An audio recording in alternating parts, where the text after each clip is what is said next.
আজকে আমরা অল্প সময়ে একটা মৌলিক বিষয়ের দিকে আপনাদের দৃষ্টি আকর্ষণ করতে চাই। সেটা হলো কিভাবে আমরা ইসলামপন্থীরা, এই আমাদের ছোট্ট বাংলাদেশের কথাই বলছি, আমাদের এই ছোট্ট বাংলাদেশে ইসলামপন্থীরা কিভাবে আমরা ইসলামকে রাষ্ট্র পর্যায় পর্যন্ত নিয়ে যাব। এটা হচ্ছে আমাদের আজকের আলোচনার মূল বিষয়। বিষয়টা কি গুরুত্বপূর্ণ নাকি গুরুত্বপূর্ণ না? আপনাদের আসলে প্রথমে কি মনে হয় যে ইসলাম কি রাষ্ট্র ব্যবস্থায় যাওয়ার কোনো প্রয়োজন আছে না নাই? আচ্ছা, রাষ্ট্র ব্যবস্থা ইসলাম গেলে কি উপকার আর না গেলে ক্ষতি কি? একজন ভাই বলেছেন সমাজে শান্তি প্রতিষ্ঠিত হবে, আর আস্তে আস্তে একজন বলেন ইসলামী শাসন ব্যবস্থা প্রতিষ্ঠিত হবে, আর দুর্নীতি হবে না, আর হ্যাঁ দুর্নীতি মুক্ত সমাজ হবে, আর ইফটিজিং হবে না, এই তো, আর কোরআন হাদিসের বাইরে কোনো বিধান থাকবে না। আচ্ছা, সকল ধর্মের অধিকার নিশ্চিত হবে, কত হ্যাঁ রাষ্ট্রের উন্নতি হবে, নামাজ কায়েম হবে, মাশাআল্লাহ, আর যাকাত প্রতিষ্ঠিত হবে, ইসলামী সমাজ বিনির্মাণ হবে। আচ্ছা, এখন বলেন দেখি ইসলামী রাষ্ট্র ব্যবস্থা না থাকলে আমাদের ক্ষতি কি? দালালি করতে হবে, আনুগত্য করতে হবে, আর ভারতের দাসত্ব করতে হবে, দুর্নীতি মুক্ত করা যাবে না, পাপাচার বেড়ে যাবে, জুলুম বেড়ে যাবে, আর হ্যাঁ আমাদের ঈমান আমল তারা ধ্বংস করবে, নষ্ট করবে, আর কোরআনের কথা খোলামেলা বলা যাবে না, পথভ্রষ্ট তো হবেই। আর কোনো? তার মানে আমি বুঝলাম যে আপনারা ইসলামী রাষ্ট্র ব্যবস্থা সম্পর্কে চিন্তা ভাবনা করেন তো নাকি? এখন আমাকে একটা উত্তর দেন যে এই যে ফজিলতগুলো আপনি বললেন আর এই যে ক্ষতিগুলো আমরা জানলাম, এগুলো কি বিগত 50 বছরে মানুষ জানে নাই? জানলে পরে কেন এখন পর্যন্ত ইসলাম রাষ্ট্র ব্যবস্থায় যায় নাই? এটা একটা গুরুত্বপূর্ণ প্রশ্ন না? এটা একটা গুরুত্বপূর্ণ প্রশ্ন না? আমরা তো জানি যে আসলে ইসলামী রাষ্ট্র ব্যবস্থা থাকলে এই ফজিলত হবে, আর না থাকলে এই বড় বড় ক্ষতিগুলো হবে। এটা জানার পরেও কেন আজ পর্যন্ত আমরা ওই জায়গায় যেতে পারলাম না কেন? কি মনে হয় আপনাদের? একটা একটা করে কারণ বলেন দেখি, কেন পারলাম না আমরা? একজন একজন করে বলেন, সবাইকে সুযোগ। ইমানি শক্তি দুর্বল, একতা নাই, মাশাআল্লাহ। ছোট একটা ছেলে অনেক মানে বড় একটা কথা বলেছে, একতা নাই। তারপরে দ্বীনি শিক্ষার অভাব, ভেরি গুড। তারপরে দুনিয়াবি, হ্যাঁ প্রযুক্তিগত শিক্ষারও কিছু অভাব আছে। তারপরে লোভ, কিসের? ক্ষমতা, আচ্ছা দুনিয়ার লোভ। আর বলেন, একটা মৌলিক কথাই তো বললেন না। প্রযুক্তির অভাব, ব্যক্তিগত জীবন ইসলামের অভাব, মৌলিক কিছু কথা অবশ্য আসছে না। যাক, আরো সুযোগ দিচ্ছি, বলেন দেখি। কোরআন শিক্ষার অভাব, জীবনী দাঁড়িয়েছেন, বলেন। ভোগবাদিতা, আর আচ্ছা অনেক কারণ আছে। যাক, আমি কারণগুলো বলবো, আপনাদের কাছ থেকে শুনছি আপনাদের অবজারভেশনটা কেমন। আমাদের যে একজন আদর্শ নেতা নাই, এটা তো বললেন নাকি? হ্যাঁ, একজন যিনি দিন প্রতিষ্ঠা করবেন বা যারা দিন প্রতিষ্ঠা করবেন রাষ্ট্রীয় পর্যায়ে, একজন লিডার তো লাগবে নাকি? নেতা না থাকলে কি, মানে আমির না থাকলে কি ইমারা আসে নাকি? তখন কি মানে সামুআত আর বিষয় আসবে কিনা? তো তখন তো বায়াতও আসছে না। তো এইগুলো না থাকলে তো আবার ইকামত দিনও হচ্ছে না রাষ্ট্রীয় পর্যায় পর্যন্ত। আচ্ছা, আমরা প্রথমে আগে আলোচনা করি যে খুব সংক্ষিপ্ত করে আর কি, ইসলামী রাষ্ট্র ব্যবস্থা এটা বলতে আগে কি বোঝায়। ঠিক আছে, একটা একটা করে পয়েন্ট খুব অল্প করে বলবো, মনোযোগ ধরে রাখতে হবে, আর আশেপাশে অন্য ভাইকে ডিস্টার্ব করবেন না। অল্প সময়, বেশি সময় নিব না ইনশাল্লাহ আপনাদের সাথে। এক নাম্বার কথা হচ্ছে, আমাদেরকে আগে বুঝতে হবে ইসলামী রাষ্ট্র কি আর অন ইসলামিক রাষ্ট্র কি। ঠিক আছে, উত্তর অল্প করে বুঝি। ইসলামী রাষ্ট্র বলতে এটা বোঝায় না যে একটা রাষ্ট্রের বেশিরভাগ মানুষ মুসলিম, এটাই ইসলামী রাষ্ট্রের সংজ্ঞা নয়। কথাগুলো বোঝার চেষ্টা করেন। আপনারা এখন এগুলো ফোনে নোট করতে পারেন, ফোনের মধ্যে নোট করতে পারেন। ছবি তুলবেন না, ফোনে নোট করতে পারেন। ইসলামী রাষ্ট্র কাকে বলে? যেই রাষ্ট্রের শাসন ব্যবস্থা শুধুমাত্র আল্লাহ এবং তার রাসূলের বিধান অনুযায়ী পরিচালিত হয় তাকে বলা হয় ইসলামী রাষ্ট্র। কি বললাম বলেন? ইসলামী রাষ্ট্র কাকে বলে? যেই রাষ্ট্রের শাসন ব্যবস্থা, মানে শাসন ব্যবস্থা বলতে রাজনীতি, অর্থনীতি, সমাজনীতি, শিক্ষানীতি, সংস্কৃতি এবং বাকি যত ক্ষেত্র আছে, প্রতিটা ক্ষেত্র যখন আল্লাহ এবং তার রাসূলের বিধান মাফিক পরিচালিত হবে তখন তাকে বলা হবে ইসলামী রাষ্ট্র ব্যবস্থা বা ইসলামী হুকুমত বা ইসলামী শাসন ব্যবস্থা। যদি একটা রাষ্ট্রের মধ্যে বেশিরভাগ মানুষ মুসলমান হয়, যেমন আমাদের রাষ্ট্র, বেশিরভাগ মানুষ কি মুসলিম না মুসলিম? কিন্তু সেই রাষ্ট্রে আল্লাহ পাকের বিধান বাস্তবায়িত না হয়, তাহলে আমরা সেটাকে ইসলামী রাষ্ট্র বলতে পারি না। সেটাকে আমরা বলতে পারি মুসলিম প্রধান দেশ। কি বলতে পারি? যেমন বাংলাদেশ একটা মুসলিম প্রধান দেশ, এটা ইসলামী রাষ্ট্র ব্যবস্থার দিকে এখনো যায়নি। আবার কোন একটা রাষ্ট্র যেখানে মুসলিমরা সংখ্যাগরিষ্ঠ নয়, তারপরেও সেই রাষ্ট্রের মধ্যে আল্লাহর বিধান বাস্তবায়িত আছে, সেটা বলবো আমরা ইসলামী রাষ্ট্র। বুঝতে পারছি কথা? যেমন হচ্ছে মদিনা রাষ্ট্র। কোন রাষ্ট্র? নবী সাল্লাল্লাহু আলাইহি ওয়াসাল্লামের সেই মদিনা রাষ্ট্র। সেই মদিনা রাষ্ট্রে মুসলিমরা ছিলেন, আনসার সাহাবীরা ছিলেন, মুহাজির সাহাবীরা ছিলেন। আনসার সাহাবীদের দুইটা গোত্র ছিল, আওস এবং খাজরাজ। অনেকে জানেন, অনেকে হয়তো জানেন না, জেনে নেন। আনসার সাহাবীদের দুইটা গোত্র ছিল, একটা আওস এবং একটা খাজরাজ। তাদেরকে বলা হতো আনসার সাহাবী, যারা মক্কার হিজরতকারী সাহাবীদেরকে আশ্রয় দিয়েছিলেন। তাদেরকে কি বলা হয়? আনসার সাহাবী। আর মুহাজির সাহাবী কারা? যারা মক্কা থেকে হিজরত করে মদিনায় গিয়েছেন। তো আনসার এবং মুহাজিরদেরকে নিয়ে নবী সাল্লাল্লাহু আলাইহি ওয়াসাল্লাম একটা ভ্রাতৃত্বের বন্ধন, ঐক্যের বন্ধন গড়েছেন। এছাড়াও মদিনায় কিন্তু আরও অনেক মানুষ থাকতো। যেমন ইহুদিদের তিনটা গোত্র থাকতো সেখানে, বনু কোরাইজা, বনু কাইনুকা, বনু নাজির।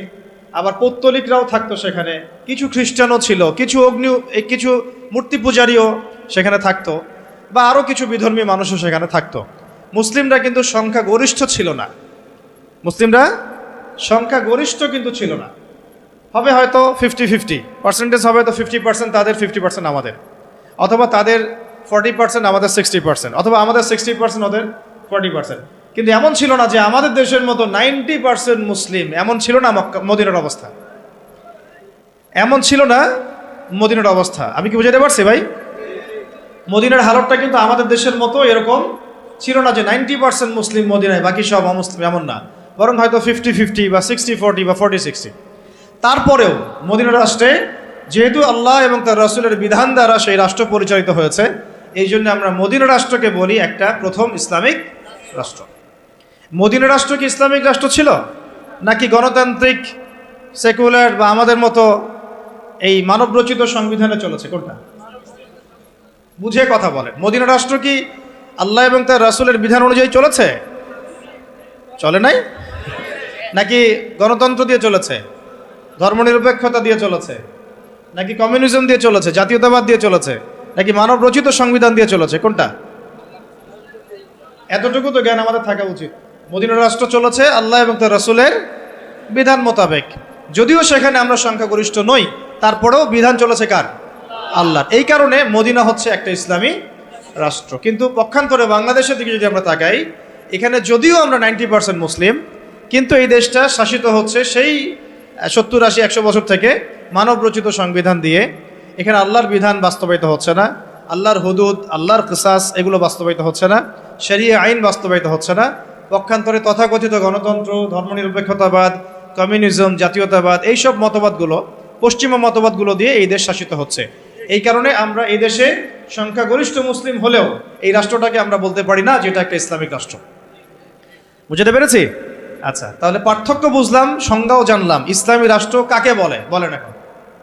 যেই রাষ্ট্র আল্লাহ এবং তার রাসূলের বিধান দ্বারা পরিচালিত হয় তাকে বলা হয় ইসলামী রাষ্ট্র। তাহলে আপনারা নিজেরাই বুঝতে পারবেন যে আমরা আসলে কোন জায়গায় আছি। আমরা কি আদৌ ইসলামী রাষ্ট্রে আছি? আমরা মুসলিম প্রধান দেশে বাস করি। আমরা মুসলিম প্রধান দেশে বাস করি। এখন একটা হাস্যকর কথা শুনেন। হাস্যকর কথা হচ্ছে, ধরেন যে আমার একটা বাড়ি আছে, এই বাড়িতে আপনাদের সবারই তো বাড়ি ঘর আছে, তো যার যার বাড়ি সেখানে তার তার হুকুম চলে না, নাকি আপনার বাড়ি আমার হুকুম চলে? কোনটা? বাড়ি যার হুকুম তার চলে না। আচ্ছা, এখন ধরেন যে আমরা 10 ভাই একটা এলাকার মধ্যে আছি। এই 10 ভাইয়ের যে মতবাদ বা আদর্শ বা যে মন্তব্য, যেটা মাশওয়ারা রায়, অন্যদের উপরে সেটা প্রাধান্য পাবে না। আমার বাসায় আমি আমার বাসায় 10 ভাই নিয়ে আছি ধরেন, আমরা সবাই 10 ভাই, মায়ের পেটের ভাই বা ইমানি ভাই, আর বাকি আছে কিছু অল্প কিছু মানুষ, 2 জন 3 জন 4 জন, এরা কেউ বিধর্মী, কেউ অন্য মতবাদের। তো এইখানে যখন কোনো রায় নিব বা যখন কোনো ফলাফল প্রতিষ্ঠা করব, তখন আমরা কার রায় নিব? ওই 10 ভাইয়ের রায় নিব নাকি ওই 2-4 জনের রায় নিব? স্বাভাবিকভাবে ওই 10 ভাইয়ের রায় প্রাধান্য পাবে, যেহেতু আমি এখানে সংখ্যাগরিষ্ঠ, তাই তো? এবং আমরা আল্লাহর এবং তার রাসূলের বিধান অনুযায়ী চলছি, তাই আমাদের কাছে তো উৎসটাও অভ্রান্ত সত্যের উৎস, এখানে তো বাতিলের কোনো সংমিশ্রণ নাই। তো এখন বাংলাদেশে 90% মুসলিম থাকার পরেও, 90% মুসলিম থাকার পরেও বাংলাদেশের রাষ্ট্র ব্যবস্থায় কোরআনের বিধান বাস্তবায়িত হয় নাই। বাংলাদেশের রাষ্ট্র ব্যবস্থায় আল্লাহর শরিয়া আইন বাস্তবায়িত হয় নাই। বাংলাদেশের শিক্ষা ব্যবস্থায় ইসলামী শিক্ষাকে বাধ্যতামূলক করা হয় নাই। বাংলাদেশের সংস্কৃতির মধ্যে ইসলামী সংস্কৃতিকে বাধ্যতামূলক করা হয় নাই। বাংলাদেশের অর্থনীতির মধ্যে সুদবিহীন ইসলামী অর্থনীতি বাস্তবায়িত করা হয় নাই। বাংলাদেশের রাজনীতির মধ্যে ইসলামী কোরআন এবং সুন্নাহ ভিত্তিক ইসলামিক যে রাজনীতি, নবী সাল্লাল্লাহু আলাইহি ওয়াসাল্লামের যে রাজনীতি, এটাকে বাধ্যতামূলক করা হয় নাই। ব্যাপারটা হাস্যকর না? আমার ঘর, আমার জমিন, আমার দেশ, আমার মাটি, আমরাই সংখ্যাগরিষ্ঠ, আর আমাদের ধর্মেই এখানে উপেক্ষিত। কি বুঝতে পারছেন না?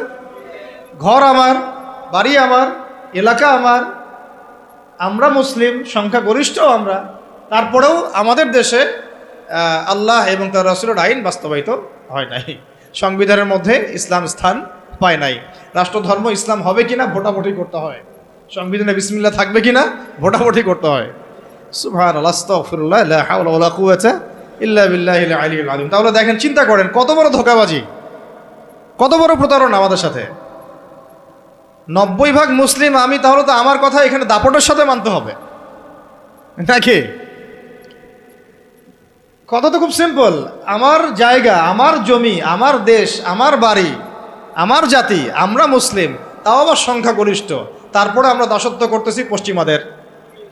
তারপরেও রাজনৈতিক ক্ষেত্রে আমরা দাসত্ব করতেছি পশ্চিমা তথাকথিত গণতন্ত্রের, আব্রাহাম লিঙ্কন যে ধর্মের প্রবক্তা আর কি, তারপরে কমিউনিজমের, তারপরে সেকুলারিজমের, ধর্মনিরপেক্ষতাবাদের, জাতীয়তাবাদের, এইসবের দাসত্ব করতেছি আমরা।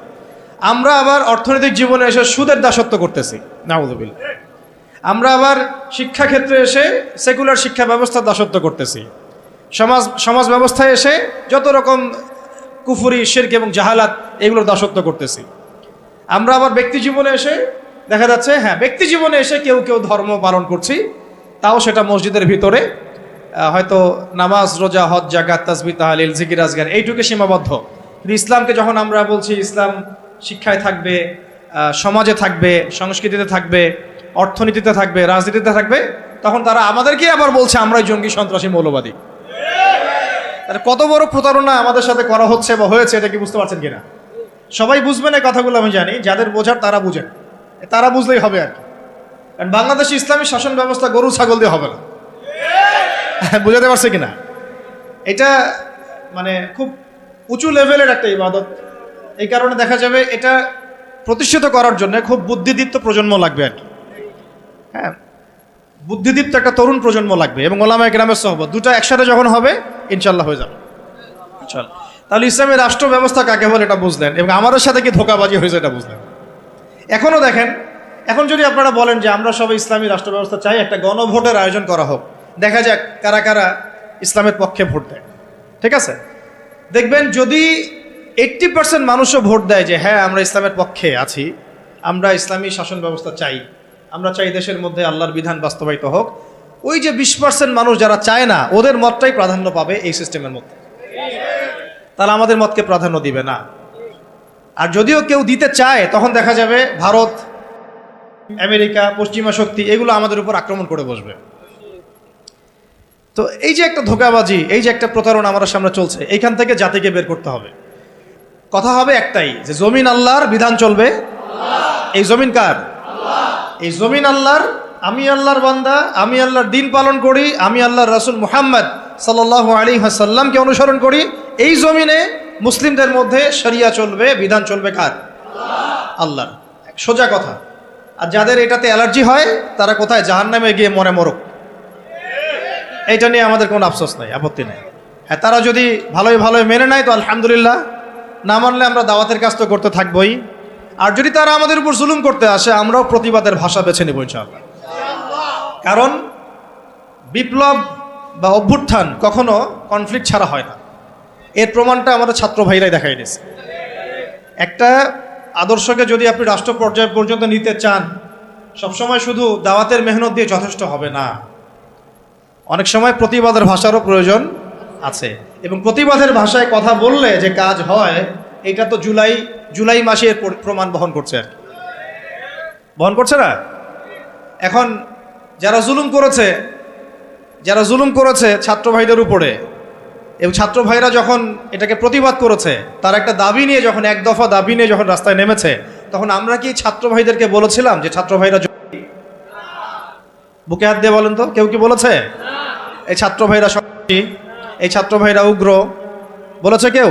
কেউ যদি বলে থাকেও, এই কথাটা কি সঠিক হবে না ভুল? এই কথাটা কি ইনসাফ হবে না জুলুম? বরং এই ছাত্র ভাইরা ছিল মাজলুম, তাদেরকে নির্বিচারে গুলি করে হত্যা করা হয়েছে। এর পরবর্তীতে তারা এই পদক্ষেপ নিয়ে রাস্তায় নেমেছে। প্রথমে তো তারা নামে নাই, নেমেছিল না। এখন একটা বিষয় খেয়াল করে দেখেন, গণতান্ত্রিক পদ্ধতিতে এইরকম কনফ্লিক্টগুলোকে কিন্তু আমরা জঙ্গিবাদ, সন্ত্রাসবাদ এগুলো বলি না। বলি? এই গণতান্ত্রিক পদ্ধতিতে এই ধরনের কনফ্লিক্টগুলোকে, এই যে কনফ্লিক্ট বুঝেন কি না? কনফ্লিক্ট মানে এই যে সংঘর্ষগুলা, এগুলোকে কিন্তু আমরা জঙ্গিবাদ, সন্ত্রাসবাদ, মৌলবাদ বলছি না। কিন্তু এই ছাত্র ভাইদের জায়গায় যদি রাস্তায় আমি, আপনি, ওলামায়ে কেরাম থাকতাম, তাহলে আমাদেরকে তারা বলতো এরা মৌলবাদী, জঙ্গি এবং সন্ত্রাসী। ধোঁকাবাজি, বুঝতে পারছেন? ঠিক এই ঘটনাটাই ঘটেছিল শাপলা চত্বরে। এরকমই ঘটনা। ওই সময় তো ছাত্র ভাইয়ের আমাদের সাথে ওইভাবে ছিলেন না, ছিল শুধু ওলামায়ে কেরাম এবং তোল্লাব যারা, তারা ছিলেন। কথা হচ্ছে, তখন কিন্তু আমাদেরকে জাতির সামনে এবং পুরো বিশ্ব মিডিয়া উপস্থাপন করা হলো যে এরা উগ্র, এরা জঙ্গিবাদী, এরা সন্ত্রাসী, তাই না? বহুজনের ঘাড়ে 10টা-20টা করে মামলা ঝুলা দেওয়া হলো, কত ভাইকে শাপলা চত্বরে নির্মমভাবে গুলি করে হত্যা করা হলো। তো এই যে বিষয়গুলো, ইসলামকে কিভাবে তারা সমাজ থেকে সংকীর্ণ করে, এটা আপনাদেরকে বুঝতে হবে। যখন ইসলামের প্রশ্ন আসে, তখন তারা আমাদের উপর এমন জুলুমের স্টিম রোলার চালায় যেটা আবু জেহেলও করে নাই। কিন্তু গণতান্ত্রিক পদ্ধতিতে যখন তারা কোনো কনফ্লিক্টে যায়, তখন তারা কিন্তু এটাকে জঙ্গিবাদ, সন্ত্রাসবাদ বলছে না। বরং আমরা বলছি ছাত্র ভাইরা সাহসিকতার পরিচয় দিয়েছেন, এবং তারা ছিলেন এখানে সবচেয়ে হকপন্থী। তারা হকপন্থী ছিলেন না, বিপরীত পক্ষ হকপন্থী ছিল। তো এখন হকের তো বিজয় হলো, এটাও তো দেখলাম। আর বিজয়ের সময় কি তারা শুধু দাওয়াত দিয়েছে? যখন তাদেরকে মেরেছে, তারা কি বলেছে ভাই আর মারিয়েন না, আল্লাহর রাস্তায় আর মারিয়েন না? নাকি তারাও দুই একটা লাঠিসোঁটা নিয়ে প্রতিবাদ করেছে? কোনটা? আর এই প্রতিবাদটাই যদি আবুধ আদনান করতে যাইতো, তাহলে সমস্যা ছিল। এই প্রতিবাদটাই যদি আমাদের ওলামায়ে কেরাম করতেন, তাহলে সমস্যা ছিল। এই প্রতিবাদগুলো যদি আমরা বেশি না, ওই যে কুরবানির জবাই করা ছুরিগুলো নিয়ে বের হইতাম, তাহলে অবস্থা খারাপ ছিল। অস্ত্র শস্ত্র তো না, এগুলি অস্ত্র সবার বাসায় আছে না, কুরবানির গরু জবাই করা ছুরি। তারা বের হয়েছে কি নিয়ে? সাউন্ড গ্রেনেড নিয়ে, মেশিন গান নিয়ে, AK-47 নিয়ে শুয়ে শুয়ে গুলি করতেছে, আর বলতেছে যে 5টারে মারলাম, 10টারে মারলাম। ভিডিওগুলো দেখেন নাই? তো এর বিপরীতে ছাত্র ভাইরা কি নিয়ে বেরোচ্ছে? লাঠি সোটা, ইটপাট কেলেই তো। এই তো, এমনকি ওই যে আপার অনুসারী যারা ছিল, তারা যে অস্ত্রশস্ত্রগুলো নিয়ে শোডাউন করেছিল আর কি, সেগুলোও কি ছাত্র ভাইদের কাছে ছিল? কি ছিল না। এমনকি মেয়েদেরকেও মার খেতে হয়েছে, তাই না? কথা হচ্ছে, এর যদি 10% ওলামায়ে কেরাম কেউ করতো, তাহলে সারা দুনিয়া জুড়ে একটা ইস্যু তৈরি করা হতো যে বাংলাদেশ একটা মৌলবাদী রাষ্ট্র হয়ে গেছে। আপনাদেরকে বিশ্বের এই সভ্যতার এই ষড়যন্ত্রগুলো বুঝতে হবে। সভ্যতার বৈশ্বিক ষড়যন্ত্রগুলোকে বুঝতে হবে। এই সমস্যাটা শুধু আমাদের আঞ্চলিক সমস্যা না, এটা একটা বৈশ্বিক সমস্যা। যখনই মুসলিমদের উপর জুলুম হয়, মুসলিমরা যদি মার খায়, মার খাওয়া অবস্থাতেও তাদেরকে বলা হয় সন্ত্রাসী, জঙ্গি। আর যদি তারা প্রতিবাদের ভাষা বেছে নেয় তাহলে তো সারা বিশ্ব মিডিয়া ফলাও করে প্রচার করে যে এই মুসলিমরা জঙ্গি সন্ত্রাসী, এরা উগ্রবাদী, এরা রাষ্ট্রে অস্থিতিশীলতা সৃষ্টি করতে চায়, এদেরকে রাষ্ট্র থেকে হটাও, এদেরকে গুম করো, এদেরকে খুন করো, এদেরকে ক্রস ফায়ারে দিয়ে দাও। এইভাবেই জুলুম করা হয়েছে আমাদের সাথে বিগত প্রায় 50 বছর থেকে। তাই নামকা ওয়াস্তে শুধু মুসলিম রাষ্ট্র না, আমরা চাই একটা পরিপূর্ণ ইসলামী রাষ্ট্র। যতদিন পর্যন্ত পরিপূর্ণ ইসলামী রাষ্ট্র এবং শাসন ব্যবস্থা কায়েম না হচ্ছে ততক্ষণ ওলামায়ে কেরামদের দুর্দশাও দূর হবে না, আমাদের দুর্দশাও দূর হবে না, ওয়াল্লাহি দূর হবে না। বরং ওরা মসজিদ মাদ্রাসাগুলো পর্যন্ত নিয়ন্ত্রণ করতে থাকবে। নিয়ন্ত্রণ করে নাই তার আগে?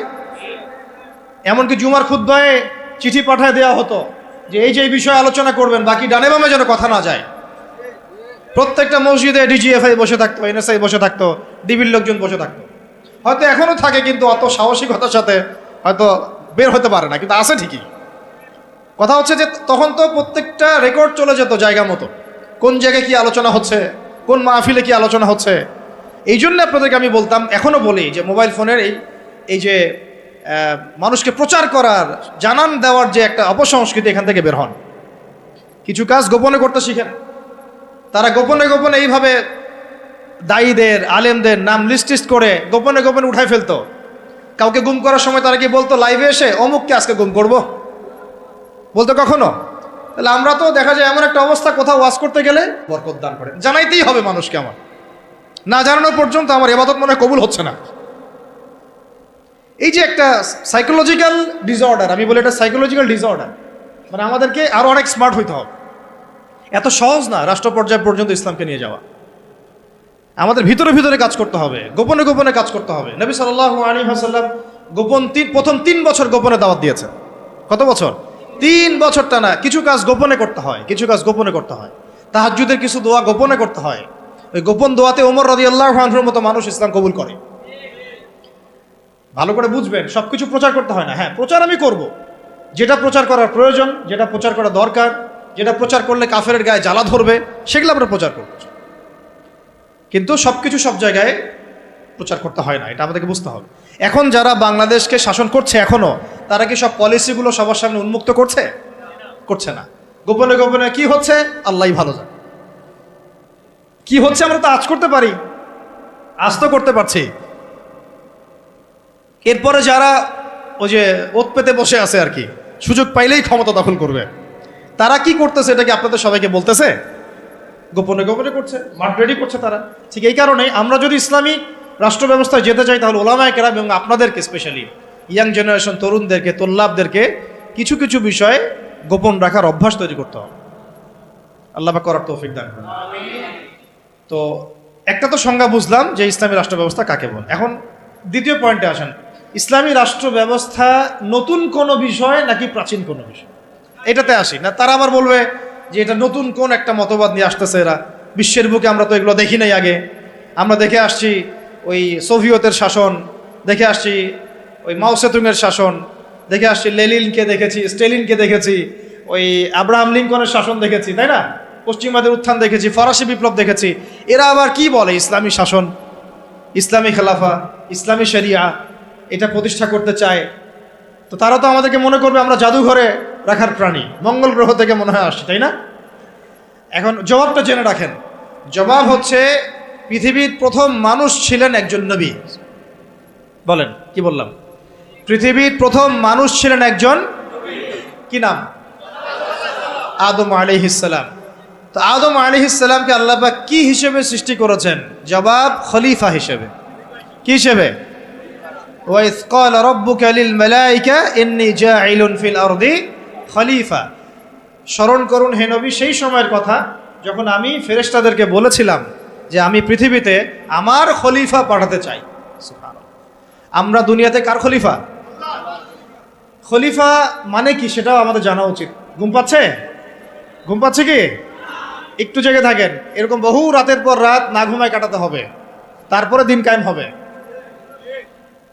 এমন আমার তো মনে হয় বিগত 3-4 বছরে আমরা 4 মাসও টানা রাত্রেবেলা মনে হয় শান্তিতে ঘুমাই নাই এখন পর্যন্ত। ঠিক আছে, ঘুম কমাতে হবে, পরিশ্রম বাড়াতে হবে, মেহনত বাড়াতে হবে, খাওয়া কমাতে হবে। এরকম ভুঁড়ি বাড়ানো যাবে না, শরীর চর্চা করতে হবে, কসরত করতে হবে। ঠিক আছে, শক্তিশালী হতে হবে মানসিকভাবে, শারীরিকভাবে, ইমানের দিক থেকে, আমলের দিক থেকে। এত দুর্বল হলে চলবে না। বুঝতে পারছি ভাই? সাহাবীদের জীবনীগুলো পড়েন, নবী সাল্লাল্লাহু আলাইহি ওয়াসাল্লাম সিরাতটা পড়েন, দেখেন কিভাবে তারা কষ্ট করেছেন দিনের জন্য, কি পরিমাণ কষ্ট করেছেন। এটা নিয়ে ইনশাআল্লাহ আরেকদিন আলোচনা করব। উহুদের যুদ্ধের ঘটনা যদি পড়েন দেখবেন সাহাবীরা কিভাবে কষ্ট করেছেন, কিভাবে কষ্ট করেছেন। 40টা 50টা তরোয়ারের আঘাত গায়ে নিয়েও নবী সাল্লাল্লাহু আলাইহি ওয়াসাল্লামকে কাঁধে করে উহুদের পাহাড়ে উঠেছেন তালহা রাদিয়াল্লাহু আনহু। নবীজি বলেছেন, তোমরা যদি কোনো জীবন্ত শহীদকে দেখতে চাও এই তালহাকে দেখো, সে বেঁচে আছে কিন্তু শহীদ হয়ে গেছে। সুবহানাল্লাহ। তো সাহাবীদের মতো ওই রকম ত্যাগের মানসিকতা। দিন মানেই কুরবানি। দিন মানে কি? জানের কুরবানি, মালের কুরবানি, সময়ের কুরবানি। একদিন 1 ঘন্টা 2 ঘন্টা বসে থাকলে মানুষের মনে হয় যে বাপরে বাপ কি করে ফেললাম। আমরা এমনও গিয়েছে যে একজন ওস্তাদের সাথে সাক্ষাৎ করার জন্য সারাদিন বসে আছে, ওস্তাদ ব্যস্ত, বের হতে পারছেন না রুম থেকে, একজনের পর একজন, একজনের পর একজন আসছেন। অনেকে তো এমন হয়েছে, আপনার এসো আরবি শিখি কিতাব পড়েছেন না আবু তাইন মেজর সাহেবের, অনেকে তার সাথে দেখা করতে যায়, সিরিয়াল না পেয়ে বাসা চলে আসে। তিনি এত ব্যস্ত কাজে, উম্মার ফিকির এত বেশি ব্যস্ত কাজ করছেন, তার খাদেম গিয়ে তাকে বলারও সাহস পান না যে একজন দেখা করতে আসছেন আপনার সাথে। তো কুরবানি ছাড়া দিন প্রতিষ্ঠিত হবে না। যাই হোক, যুবক ভাইদেরকে বলছি স্পেশালি, শক্তিশালী হইতে হবে, সব দিক থেকে শক্তিশালী হইতে হবে। আল্লাহ পাক তৌফিক দান করেন। আমি এখন আপনাদেরকে আমি বলছিলাম যে দেখুন, প্রথম যে মানুষকে আল্লাহ পাক পৃথিবীতে পাঠিয়েছেন, যিনি একজন নবী, তাকে আল্লাহ পাক খলিফা বলেছেন। কি বলেছেন? খলিফা মানে কি এটা আপনাদেরকে একটু বলি। সফরে প্রতিনিধি, রাইট? সফরে বের হওয়ার সময় একটা দোয়া পড়ি না আমরা, সুবহানাল্লাযী সাখখারা লানা হাযা ওয়া মা কুন্না লাহু মুকরিনিন ওয়া ইন্না ইলা রাব্বিনা লামুনকালিবুন। এই দোয়াটার একটা অংশে আছে, আল্লাহুম্মা আনতা সাহিবু ফিস সাফারি, আল্লাহ এই সফরে তুমি আমার সাথী, আমার সাহেব, ওয়াল খলিফাতু ফিল আহলি ওয়া মালি, আর আল্লাহ তুমি আমার পরিবারের, মানে আহালের এবং মালের খলিফা। সুবহানাল্লাহ। মানে খলিফা মানে আল্লাহ আমি তো বাসায় নাই, আমি তো সফরে বের হয়ে গেলাম, আমার বাসার, আমার আহাল, আমার মালের দেখাশোনাকারী, খলিফা, তত্ত্বাবধায়ক এবং প্রতিনিধি হচ্ছ তুমি আল্লাহ। খলিফা মানে কি? যিনি একজনের অবর্তমানে আরেকজনের ওই দায়িত্বটাই পালন করেন। তো যদি আমরা পৃথিবীতে আল্লাহর খলিফা হই, তাহলে এই দুনিয়াতে আমাদের দায়িত্ব কি? আল্লাহর বিধান কায়েম করা না? যদি আমরা আল্লাহর জমিনে আল্লাহর বিধান না কায়েম করি, তাহলে কি আমরা আল্লাহর খলিফা হব না শয়তানের খলিফা হব? বুঝে কথা বলেন। আল্লাহর জমিনে আমরা এসেছি আল্লাহর খলিফা হয়ে। এই পৃথিবীতে আমরা ছিলাম না, ছিলাম জান্নাতে। কোথায়? সেখান থেকে আমাদের বাবা আদম আলাইহিস সালাম, আমাদের মা হাওয়া আলাইহিস সালামকে পাঠিয়ে দেওয়া হলো। কি কারণে পাঠানো হয়েছে এটা তো অন্য আলোচনা, আপনারা তো জানেনই। সাথে ইবলিসকেও পাঠানো হয়েছে। কাকে? ইবলিসকে। এই কনফ্লিক্ট চলছে, কিয়ামত পর্যন্ত চলবে। আর মানুষের হায়াত অল্প, ইবলিসের হায়াত আবার কিয়ামত পর্যন্ত, তাই না? তো এখন তার মিশন হচ্ছে মানুষকে সে জাহান্নামে নিয়ে যাবে। আর আদম আলাইহিস সালাম, হাওয়া আলাইহিস সালাম যখন পৃথিবীতে এসেছেন, তখন থেকে নিয়ে এই জমিনে আল্লাহ পাকের খলিফা কারা ছিলেন? আমাদের পিতা, আমাদের মাতা নন? তারপরে তার সন্তান, তার সন্ততি নন? এখন যদি আমরা আল্লাহর জমিনে এসে আল্লাহর বিধান বাস্তবায়ন না করি, তাহলে কি আমরা আল্লাহর খলিফা হতে পারবো না শয়তানের খলিফা হব? কেউ যদি আল্লাহর জমিনে আল্লাহর নাজ নেয়ামত ভোগ করে শয়তানের দাসত্ব করে, শয়তানের বিধান বাস্তবায়ন করে, সে কি আদৌ আল্লাহর খলিফা না শয়তানের খলিফা? আর আপনারা আমাকে বলেন, এই পুরো বিশ্ব সিস্টেমে যারা আল্লাহর আকাশের নিচে আল্লাহর বাতাস নিয়ে আল্লাহর রিজিক ভোগ করে, আল্লাহর দেওয়া হায়াত ভোগ করে, হ্যাঁ, আল্লাহর দেওয়া নাজ নিয়ামত ভোগ করে, আল্লাহরই জমিনে আল্লাহর বিধান বাদ দিয়ে শয়তানের, তাগুতের, কাফেরের বিধান বাস্তবায়ন করছে, তারা কি আদৌ আল্লাহর খলিফা? আর তাদের ওই সিস্টেমটা কি আদৌ খিলাফা সিস্টেম? হ্যাঁ, যেহেতু তারা খলিফা নন, তাহলে তাদের সিস্টেমও তো খিলাফা সিস্টেম হওয়ার প্রশ্নই ওঠে না। বরং ওই সিস্টেমের নাম আল্লাহ পাক বলেছেন তাগুত। কি নাম? তাগুতি সিস্টেম। কি সিস্টেম? তাগুতি সিস্টেম। তাগুতি সিস্টেম মানে যারা শয়তানের দাসত্ব করে, প্রবৃত্তির দাসত্ব করে, মন গড়া বিধান রচনা করে, এগুলোকে বলা হয় তাগুত। কি বলা হয়?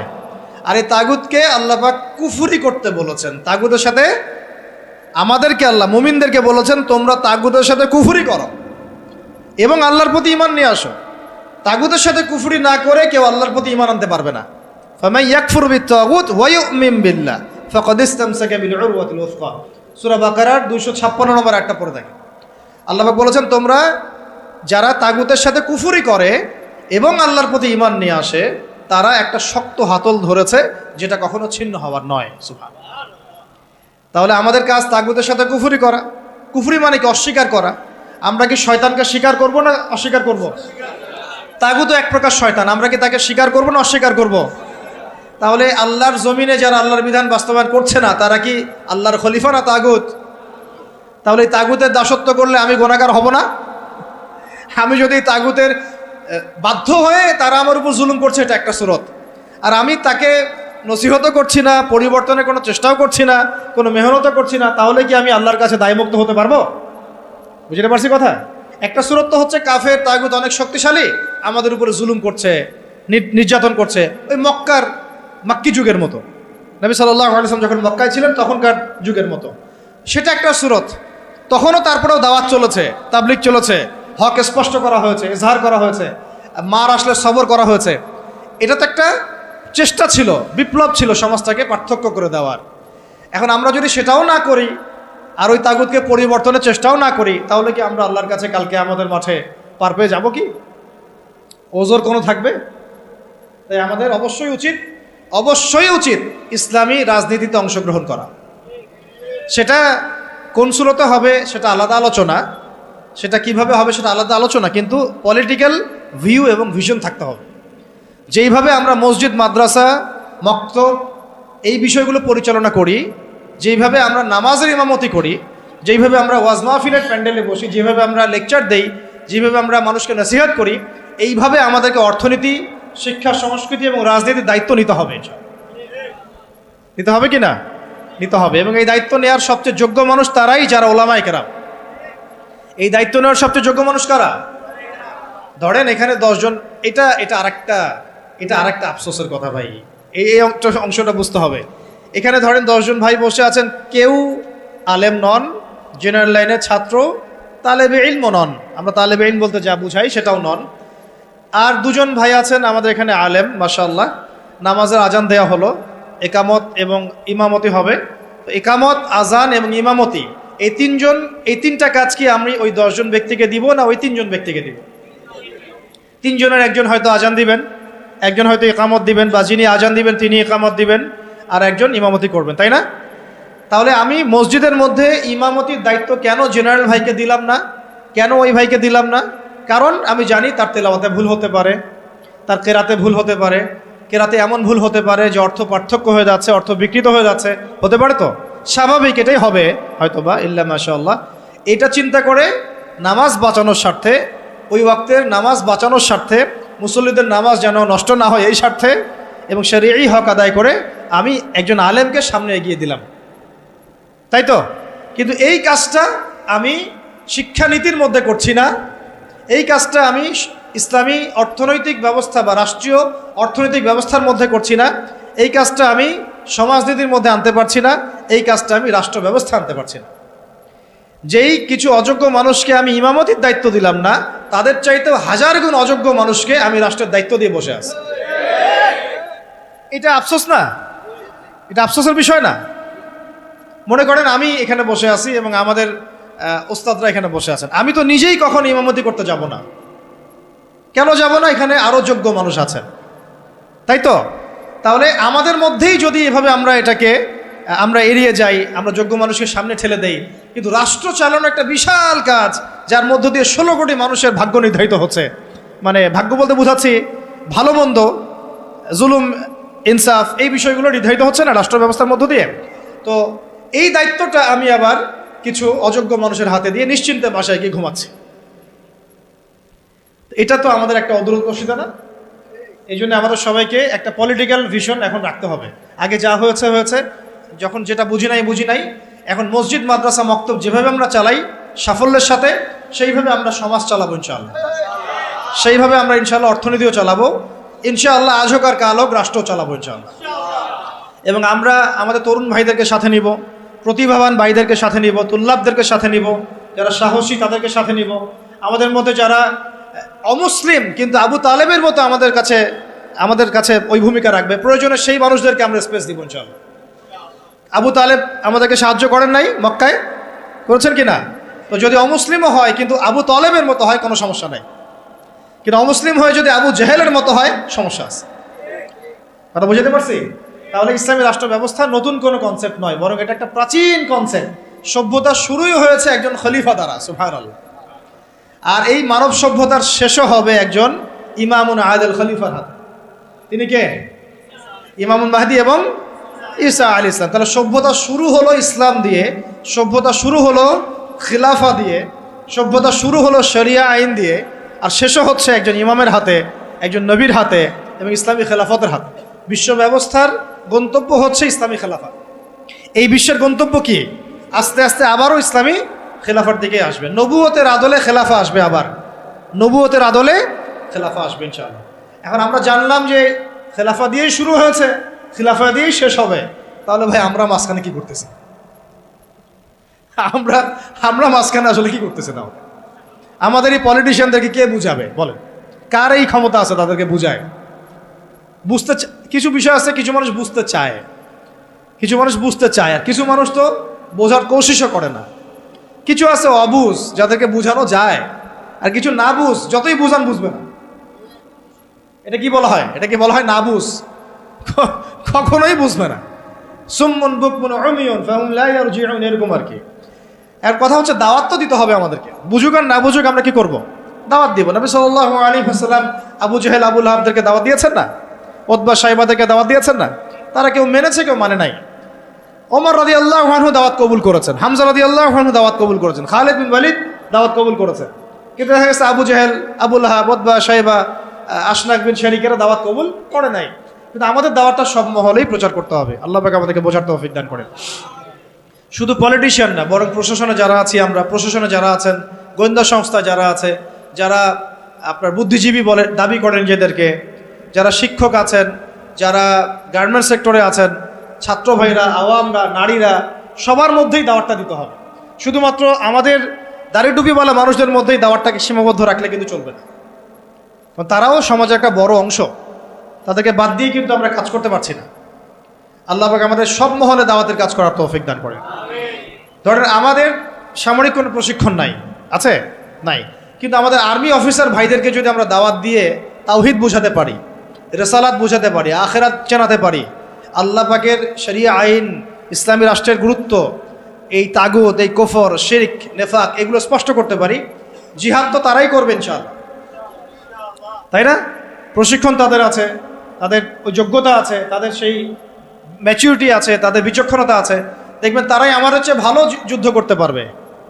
তাহলে যদি আমরা আজ হোক আর কাল হোক, আল্লাহ জানেন ভালো, আমরা জানি না, যদি কোনো কুফার শক্তির সাথে আমাদের কখনো কনফ্লিক্ট হয়, তাহলে সামনে কারা থাকবে? তাদেরকেই তো রাখতে হবে। এই জন্য দাওয়াত তাদেরকেও দিতে হবে অবশ্যই। এই দাওয়াতটা আমাদের একটু ঘাটতি হয়ে গেছে বলে আমি মনে করি। অনেক ওলামায়ে কেরাম একমত হন যে আসলে সব মহলে দাওয়াতটা এইভাবে প্রচার হচ্ছে না। আমরা চিন্তাটা তো এমন থাকা উচিত যে গুম হয়ে গেলেও আমি ওই সেলে বসেও দাওয়াতে কাজ করব, জেলখানায় চলে গেলে ওখানেও আমি দাওয়াতে কাজ করব। এটাও সুন্নাত, এটাও তো সুন্নাত। মানে এভাবে দাওয়াতি কাজ করলে অনেক ফলাফল হয়, ফলাফল আসে।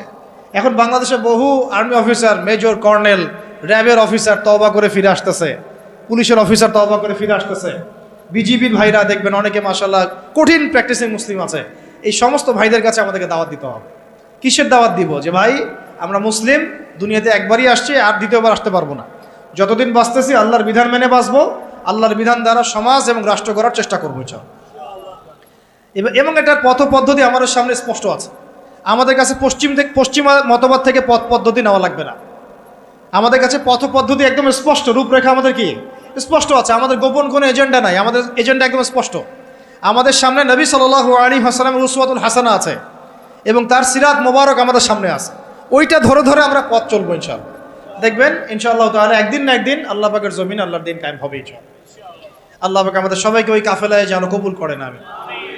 এখন এটা যে প্রাচীন মতবাদ এটা বুঝলাম তো, এখন আপনারা আমাকে উত্তর দেন দেখি। অনেক তো বলে ফেললাম।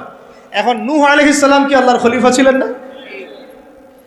তিনি কি কোনো শয়তানি মতবাদ চালু করেছিলেন? নাউযুবিল্লাহ। ইব্রাহিম আলাইহিস সালাম তিনি কি মানব রচিত আইন চালু করেছিলেন? নবী মূসা আলাইহিস সালাম, ঈসা ইবনে মারইয়াম, আমাদের নবী মুহাম্মদ সাল্লাল্লাহু আলাইহি ওয়াসাল্লাম, তিনি কি মানব রচিত বিধান চালু করেছিলেন নাকি আল্লাহর বিধান দ্বারা রাষ্ট্র পরিচালনা করেছেন?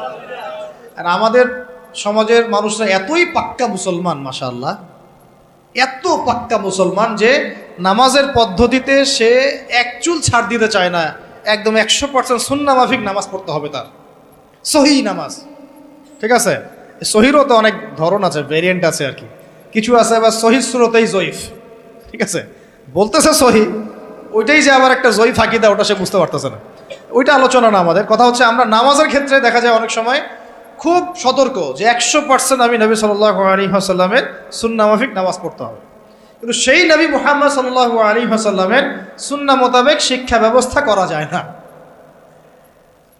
তারপরে সংস্কৃতি সাজানো যায় না, ওই নবীর সুন্নাহ অনুযায়ী অর্থনীতি সাজানো যায় না, ওই নবীর সুন্নাহ অনুযায়ী রাষ্ট্র সাজানো যায় না, রাজনীতিও করা যায় না। এই যে একটা জাহালাত, দেখেন কত মুসলিম, কত পাক্কা মুসলমান আমরা।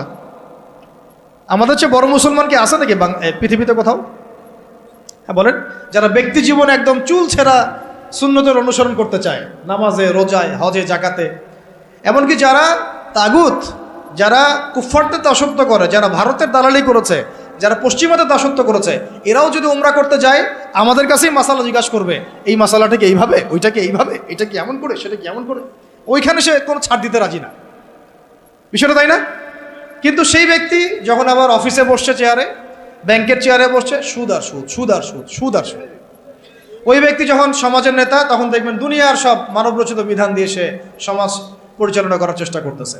ওই ব্যক্তি সাংস্কৃতিক অঙ্গনে দেখেন ভারতীয় সংস্কৃতি, বিজাতীয় সংস্কৃতি, পশ্চিমা সংস্কৃতির দাসত্ব করে।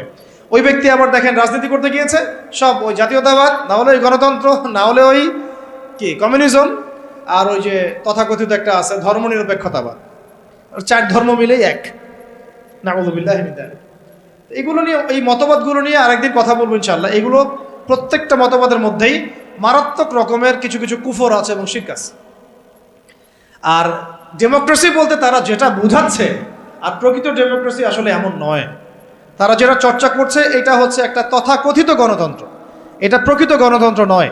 যদি আপনি প্রকৃত গণতন্ত্রের উদাহরণ নিতে চান, যে জনগণের উপর ন্যায় বিচার করা হবে, তাদের অধিকার নিশ্চিত করা হবে, তাহলে সবচেয়ে জাজল্যমান দৃষ্টান্ত হচ্ছে মদিনা রাষ্ট্র, নবী সাল্লাল্লাহু আলাইহি ওয়াসাল্লামের মদিনা রাষ্ট্র। ওখানে কি জনগণের উপর জুলুম হয়েছে? জনগণ মত প্রকাশ করে নাই, মত প্রকাশে স্বাধীন ছিল না। এমনকি উমর রাদিয়াল্লাহু আনহুর মতো মানুষ দাঁড়িয়ে খুতবা দিচ্ছেন, একজন মিম্বরের সামনে থেকে বলে বসলেন যে আপনার গায়ে দুইটা জামা কেন, আমাদের গায়ে একটা জামা। আপনি আগে অ্যান্সার দেন, জবাব দেন যে আপনার গায়ে দুইটা জামা কিভাবে আসলো, তারপরে খুতবা শুরু করেন, তারপরে খুতবা শুনবো। এইরকম কি আমাদের রাষ্ট্রের মধ্যে সম্ভব? গণতন্ত্র যদি বলতে চান তাহলে ওমর রাদিয়াল্লাহু আনহুর এই স্টেটমেন্ট শুনেন। তিনি বলেছিলেন যে ইরাকের ফোরাত নদীর তীরেও যদি কোনো ছাগলের বাচ্চা যদি না খেয়ে মারা যায়, আমি ওমর ভয় করি যে আল্লাহ পাক কিয়ামতের দিন আমাকে জবাবদিহি করাবে। তাহলে কোনটাকে আপনি গণতন্ত্র বলছেন, কোনটাকে ইনসাফ বলছেন? পৃথিবীর কোনো অমুসলিম পর্যন্ত অস্বীকার করতে পারবে না উমর রাদিয়াল্লাহু আনহুর 10 বছরের খেলাফত ছিল বিশ্বের শ্রেষ্ঠ শাসন ব্যবস্থার একটা। কেউ অস্বীকার করতে পারবে? তারপরেও সেটা আমরা মানছি, খাতা কলমে লিখছি, পরীক্ষা পাশের জন্য লিখছি, বাস্তবে কোনো ইমপ্লিমেন্ট নাই। ইমপ্লিমেন্টের প্রশ্ন আসলেই ভয় দেখানো হয়। আমাদের সাথে আল্লাহ আছেন, আমাদের সাথে রাসূলের সুন্নাহ আছে, আর আমরা তো জীবন দেওয়ার জন্যই জন্ম নিয়েছি। আমরা তো একটা শাহাদাতের জন্য সারা দিনটা দোয়া করতে থাকি আল্লাহর কাছে। তাহলে কাকে ভয় পাচ্ছি আমরা? আর যাদের সাথে আল্লাহ থাকে তাদেরকে কোনো শক্তি কি পরাজিত করতে পারে? ওই রোমানদেরকে মুসলিমরা রাসূল সাল্লাল্লাহু আলাইহি ওয়াসাল্লামের যুগের পরে পরাজিত করে নাই? মোতার যুদ্ধে, ইয়ারমুকের যুদ্ধে ওই পারস্যের সম্প্রদায়কে খালিদ বিন ওয়ালিদ রাদিয়াল্লাহু আনহু, সাদ ইবনে আবি ওয়াক্কাস তারা পরাজিত করেন নাই? তাহলে কাদেরকে ভয় করি আমরা? এই মুশরিকদের কথা বলছেন? ওই দালালরা ছাড়া, তাদের অভ্যন্তরীণ দালালরা ছাড়া তারা আমাদের কিছুই করতে পারবে না। অভ্যন্তরীণ দালালরা ছাড়া তারা আমাদের কিছুই করতে পারবে না। আমাদের দুশ্চিন্তার জায়গা কাফেরদের না, আমাদের দুশ্চিন্তার জায়গা হচ্ছে মুনাফিকরা। আমাদের দুশ্চিন্তার জায়গা কুফফাররা নয়, বরং আমাদের দুশ্চিন্তার জায়গা কোনটা? মুনাফিকরা। এই মুনাফিক মুক্ত, দালাল মুক্ত সমাজটা গড়েন, দেখবেন যে ইসলামী শরিয়া অর্ধেক কায়েম হয়ে গেছে। কিন্তু এটাও তো আমরা ব্যর্থ হলাম। এখন পর্যন্ত দেখছি যে সব জায়গায় তারা ঘুরে বেড়াচ্ছে, তাই না? সবার আগে উচিত ছিল এই কেসাসগুলো বাস্তবায়ন করা। তো কেসাস শব্দই তো মানুষ শুনে নাই, বুঝে না, জানে না। নামাজ জিজ্ঞাসা করলে নামাজ বুঝে, রোজা বললে রোজা বুঝে, সওম বললে সওম বুঝে, যাকাত হয়তো বুঝে কিছুটা, সালাত বুঝে, তারাবি বুঝে, কিসাস বুঝে না। কিসাস মানে মুগ্ধকে যে হত্যা করেছে তাকেও হত্যা করতে হবে, এর নাম কিসাস। এই ভাষায় কথা বলা দরকার ছিল আমাদের। খুনের বিচার এইসব শব্দ বাদ দেন, শব্দগত বিপ্লবের দরকার, শব্দগত বিপ্লবের দরকার আছে, ভাষাগত আদর্শের বিপ্লবের দরকার আছে। ওরা একটা শব্দ বলবে, আমাদেরকে কাউন্টার শব্দ বলতে হবে। ওরা যদি বলে আমরা ধর্মান্ধ, আমাদেরকে বলতে হবে এরা হচ্ছে সেকুলার অন্ধ, এরা নাস্তিক অন্ধ, এরা বামান্ধ। ওরা যদি আমাদেরকে মৌলবাদী বলে, আমরা ওদেরকে কাউন্টার শব্দ প্রয়োগ করব। ওরা আমাদেরকে বলে কি বলে, আর কি কি শব্দ বলে বলেন? হ্যাঁ, জঙ্গি টঙ্গি বলে, আমরা বলবো এরা দালাল। এরা কি? এরা দালাল। ওরা যদি কাউকে জঙ্গি বলে, আমরা বলবো সে মুজাহিদ। সে কি? মুজাহিদ। ওরা যদি বলে ইসলামী আইন সেগুলো শেখেলে, আমরা বলবো ইসলাম চির আধুনিক, ইসলাম চির আধুনিক। ওরা বলেছে আমাদেরকে যে হত্যার বিচার, তো হত্যার বিচার শব্দ তো অতটা মনের মধ্যে আঘাত করে না। কিসাস শব্দ আঘাত করে। কিসাস আল্লাহর দেওয়া শব্দ। চোখের বদলে চোখ, দাঁতের বদলে দাঁত, জানের বদলে জান। এটা কি বাস্তবায়িত হয়েছে? আপনারাই বলেন তো, এই জুলাই বিপ্লবের পরেও কি হয়েছে? অথচ আমরা গতকালকে নিউজে দেখলাম, সিরিয়াতে কয়দিন আগে একটা ঘটনা ঘটেছে, দেখলেন না? যে সিরিয়ার বাশার আল আসাদ পতন ঘটিয়ে মুজাহিদ ভাইরা সেখানে গিয়েছে এবং সেটা আলহামদুলিল্লাহ সেটাকে আবার পুনরুদ্ধার করতে সক্ষম হয়েছে। এই 24 দিনের মধ্যে তারা ওদের 36টা বড় বড় যারা জালেম ছিল ওদের বিচার করা শেষ ওদের। আর আমার দেশে কত বছর লাগতে পারে এগুলো করতে? এই যে জিনিসগুলো কেন হচ্ছে না, কেন হবে না? কারণ আমরা ইসলামী শরিয়া বা ইসলামী আইনটাকে বাস্তবায়ন করতে পারি নাই। ইসলামী শরিয়া আইন থাকলে এটা ইনস্ট্যান্ট ব্যাপার ছিল, ইনস্ট্যান্ট, দেন অ্যান্ড দেন কেসাস। খুন করেছো ধরে নিয়ে আসা হবে, তার পরিবারকে আনা হবে, আর হত্যাকারীকে আনা হবে, পরিবারকে জিজ্ঞাসা করা হবে তোমার ওই সন্তানকে অমুক হত্যা করেছে, সাক্ষী আছে, প্রমাণ আছে, সব আমাদের কাছে দলিল প্রমাণ মওজুদ। তুমি কি তাকে মাফ করতে চাও? তুমি কি তাকে মাফ করে মুক্তিপণ নিতে চাও, না তার কেসাস চাও? দুইটা অপশন দেওয়া হবে। যদি পরিবার বলে যে আমি মুক্তিপণ চাই, আমাকে 100 উটের মূল্য দিলে হবে বা এটা, তাহলে ওই ব্যক্তির বেঁচে থাকার সুযোগ আছে, ও ছাড়া পেয়ে গেল। যে খুন করেছে সে মাফ পেয়ে গেল, কারণ পরিবার তাকে মাফ করে দিয়েছে। অনেক ঘটনা এমনও ঘটেছে যে হ্যাঁ আমি তাকে মাফ করব যদি সে কোরআনে হাফেজ হয়, তাহলে জেলখানায় গিয়েছে, পুরো কোরআন হিফজ করেছে, তারপর সে ছাড়া পেয়েছে। এমন ঘটনা ঘটেছে ইসলামী শরিয়ার মধ্যে। আর যদি সে বলে না আমি আমার ছেলের বিচার চাই, কেসাস চাই, যেভাবে আমার ছেলেকে হত্যা করা হয়েছে ঠিক সেইভাবে আমি তার কেসাস চাই, ওইভাবেই ইসলামী আদালত তার কেসাস বাস্তবায়ন করবে। একেবারে কোর্ট মার্শাল শেষ, এত সময় লাগে না। চুরি করেছে প্রমাণিত হলে জুমার নামাজ শেষ, চোরদেরকে সামনে রাখা হবে, চোখ বন্ধ করে চোখ বেঁধে ফেলা হবে, হাত রাখা হবে, বাকি যারা ল বাস্তবায়ন করবেন তারা থাকবেন, উপস্থিত কিছু জনতাও থাকবে। ইনস্ট্যান্ট কবজি পর্যন্ত হাত কেটে ফেলা হবে, চোরের বিধান শেষ। জনগণ দেখলো চুরি করলে এই বিধান, আরও কি চুরি বাড়বে না কমবে? নিশ্চয়ই বাড়বে। কি মনে হয় আপনাদের? জেনা করেছে, যেটা জেনা একদম কমন আমাদের সমাজে, জেনা রন্ধ্রে রন্ধ্রে ঢুকে দেওয়া হয়েছে। কি স্কুলে, কি কলেজে, কি ইউনিভার্সিটিতে খালি জেনা আছে। এটার শাস্তি 100 বেত্রাঘাত, তাও জনসমক্ষে। প্রমাণিত হয় অবিবাহিত 100 বেত্রাঘাত জনসমক্ষে। আর যদি বিবাহিত হয়, এই যে পরকিয়া, দেবর ভাবি, শালিদুলা ভাই, চলতেছে না এগুলা? কম না বেশি বলেন? প্রচুর প্রচুর, আশঙ্কাজনক। সে কোমর পর্যন্ত মাটিতে পুঁতে রজম করা, পাথর নিক্ষেপ করে হত্যা করা। আল্লাহ নবী সাল্লাল্লাহু আলাইহি ওয়াসাল্লাম নিজে এগুলো করেছেন, নিজে। এই সুন্নাহগুলো কোথায়? জাদুঘরে থাকবে? যদি ইসলামী রাষ্ট্র ব্যবস্থায় শরিয়া পর্যন্ত আমরা যেতে না পারি, এগুলোর বাস্তবায়ন কখনোই হবে না, কখনোই হবে না। এগুলো কোরআনেই থাকবে, হাদিসেই থাকবে, পাতার মধ্যে পড়েই থাকবে, আমরা বাস্তবায়ন করতে পারবো না। আর বাস্তবায়িত না হলে সমাজ কখনোই পাপমুক্ত এবং জুলুম মুক্ত হবে না। কখন দেখলাম তো আমরা বিগত 50, 60, 70 বছরে যতগুলো মতবাদ আসছে, কোনো মতবাদ এই সমাজটাকে পরিপূর্ণ সংস্কার করতে পারে নাই, রাষ্ট্র সংস্কার করতে পারে নাই, এমনকি দুর্নীতি পর্যন্ত দূর করতে পারে নাই। উপর থেকে নিচ পর্যন্ত দুর্নীতিগ্রস্ত লোক দিয়ে ভর্তি আছে, উপর থেকে নিচ পর্যন্ত। কি মানে কি এমপি, কি মন্ত্রী, কি আমলা, কি বিচারক, কি এসপি, কি ডিসি, দেখবেন উপর থেকে নিচ পর্যন্ত এমন কোনো সেকশন নাই যেখানে দুর্নীতি হয় নাই। এবং এটা তারাও জানে, এবং এটা তারাও জানে যারা করছে এবং করেছে। তারপরেও ওই যে আমাদের একটা গা সয়ে নেওয়া স্বভাব আছে, আমাদের জাতিগত একটা মারাত্মক স্বভাব হচ্ছে বদ স্বভাব, সেটা হলো আমরা সব কিছুকে স্বাভাবিক করে ফেলি। একটা সময় সুদ খাইলে মানুষ লজ্জা পাইতো, এখন স্বাভাবিক হয়ে গেছে। জেনা করতো মানুষ লজ্জা পাইতো, মানুষ জানলে কি হবে, এখন ওপেন ঘুরে বেড়াচ্ছে মানুষ এগুলো। একটা সময় মদ খাইলে মানুষের চক্ষু লজ্জা কাজ করতো, এখন দেখেন মদের বোতল হাতে নিয়ে নিয়ে মানুষ ঘুরতেছে, চিপায় চুপায় মদ খাচ্ছে। একটা জাগরণ দরকার আমাদের মধ্যে, এবং এই জাগরণটা আমি আশা করি, স্বপ্ন দেখি যে সাদা দাড়িওয়ালাদেরকে দিয়ে না হলেও কালো দাড়িওয়ালাদেরকে দিয়ে হবে। পারা যাবেন ইনশাল্লাহ। অনেক পড়াশোনা করতে হবে, অনেক পড়াশোনা করতে হবে, সবর করতে হবে, ধৈর্য ধরতে হবে, দাওয়াতের মেহনত করতে হবে, ওলামায়ে কেরামের সোহবতে থাকতে হবে, তাদের কাছে দোয়া নিতে হবে। একদম একটা দুটা কাজ না ভাই, বহু কাজ একসাথে যখন হবে ওই পর্যায়ে যাবো ইনশাল্লাহ। এখন আপনারা বলতে পারেন যে আমরা কেন ভাইদের মতো এইভাবে মাঠে নামি না, বা এইভাবে কেন আমরা ওইখানে গিয়ে রাষ্ট্র ক্ষমতার দিকে মানে সহিংস কোনো পদ্ধতি বেছে কেন নেই না। কারণ নবী সাল্লাল্লাহু আলাইহি ওয়াসাল্লাম আমাদেরকে এইভাবে শিক্ষা দেন নাই। আমাদেরকে প্রথমে শিক্ষা দেওয়া হয়েছে আমরা জনমত গঠন করব। কি করব? জনমত গঠন করব। সবার আগে আমরা জনগণকে বুঝাবো, তাওহীদ চিনাবো, শিরক চিনাবো, কুফর চেনাবো, তারপরে তাগুত চিনাবো, সুন্নাহ চেনাবো, নামাজি বানাবো, দাওয়াতের মেহনত চলবে, আমর বিল মারুফ চলবে, একই সাথে নাহি আনিল মুনকারও চলবে। ইসলামী রাষ্ট্র ব্যবস্থার গুরুত্ব, ফজিলত, না থাকার ক্ষতি সবার সামনে উপস্থাপন করতে হবে। একটা জামায়াত তৈরি করতে হবে, আমাদের একজন ইমাম লাগবে, আমির লাগবে। এগুলো যখন একত্রিত হবে ইনশাআল্লাহ দেখবেন বাকি কাজ হয়ে গেছে। একটা ঘটনা একটা প্রেক্ষাপটে জন্ম দেয়। কোঠা আন্দোলনের একটা ঘটনা ছিল, একটা ঘটনা, সেটা আজকে দেখেন সার্জিসদেরকে নিয়ে আসছে এই জায়গায়, নিয়ে আসে নাই? একটা ঘটনা একটা নেতৃত্বের জন্ম দেয়, একটা রেভলিউশনের জন্ম দেয়। শাপলা চত্বর ছিল একটা ঘটনা যেটা পারত বাংলাদেশে রাষ্ট্র ক্ষমতা ইসলামকে নিতে, কিন্তু কেন জানি আমরা পারি নাই। হয়তোবা আল্লাহ পাক আরও ভালো কোনো পদ্ধতি আমাদের জন্য রেখেছেন হয়তোবা।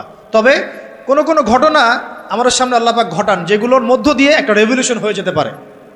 যদি এই ভাইদেরকে নির্মমভাবে তারা এভাবে গুলি না করতো, তাহলে তারাও কিন্তু এভাবে সহিংস হতো না, আজকে এরাও কিন্তু দেশ থেকে পালাতো না। তাই না বিষয়টা? আমরা কি কেউ কল্পনাও করেছিলাম যে এভাবে 2 মাসের মধ্যে এমনটা হতে পারে? কখনো কল্পনা করা হয়নি।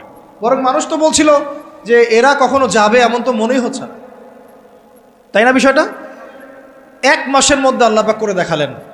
তাই ইনশাআল্লাহ সামনেও যদি এমন কোনো ঘটনা ঘটে, যেই ঘটনা ইসলামপন্থীদের একটা ঐক্যের জন্ম দেয়, একটা লিডারশিপ নিয়ে আসে, একটা জামায়া নিয়ে আসে, একটা ইমারা নিয়ে আসে, আমরা তখন আপনাদেরকে আমাদের পাশে চাই।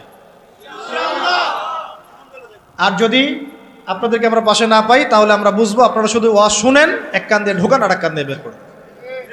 এইভাবে এইরকম অডিয়েন্স আমরা চাই না। আমি শুরুতে একটা কথা বলছি, ইসলামী রাষ্ট্র কায়েম করা চারটাখানি কথা না, আর এটা গরু ছাগলদেরকে দিয়ে হবে না। এটার জন্য সাহসী, বুদ্ধিদীপ্ত এবং একটা জজবাওয়ালা তরুণ প্রজন্ম দরকার। আবেগও থাকতে হবে আমাদের।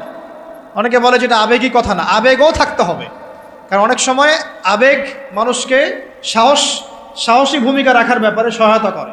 আমরা যদি মাঠে থাকি, মাঠ মানে আবার ফেসবুক না।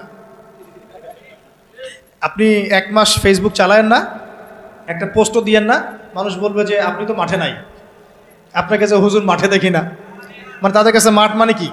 ফেসবুক।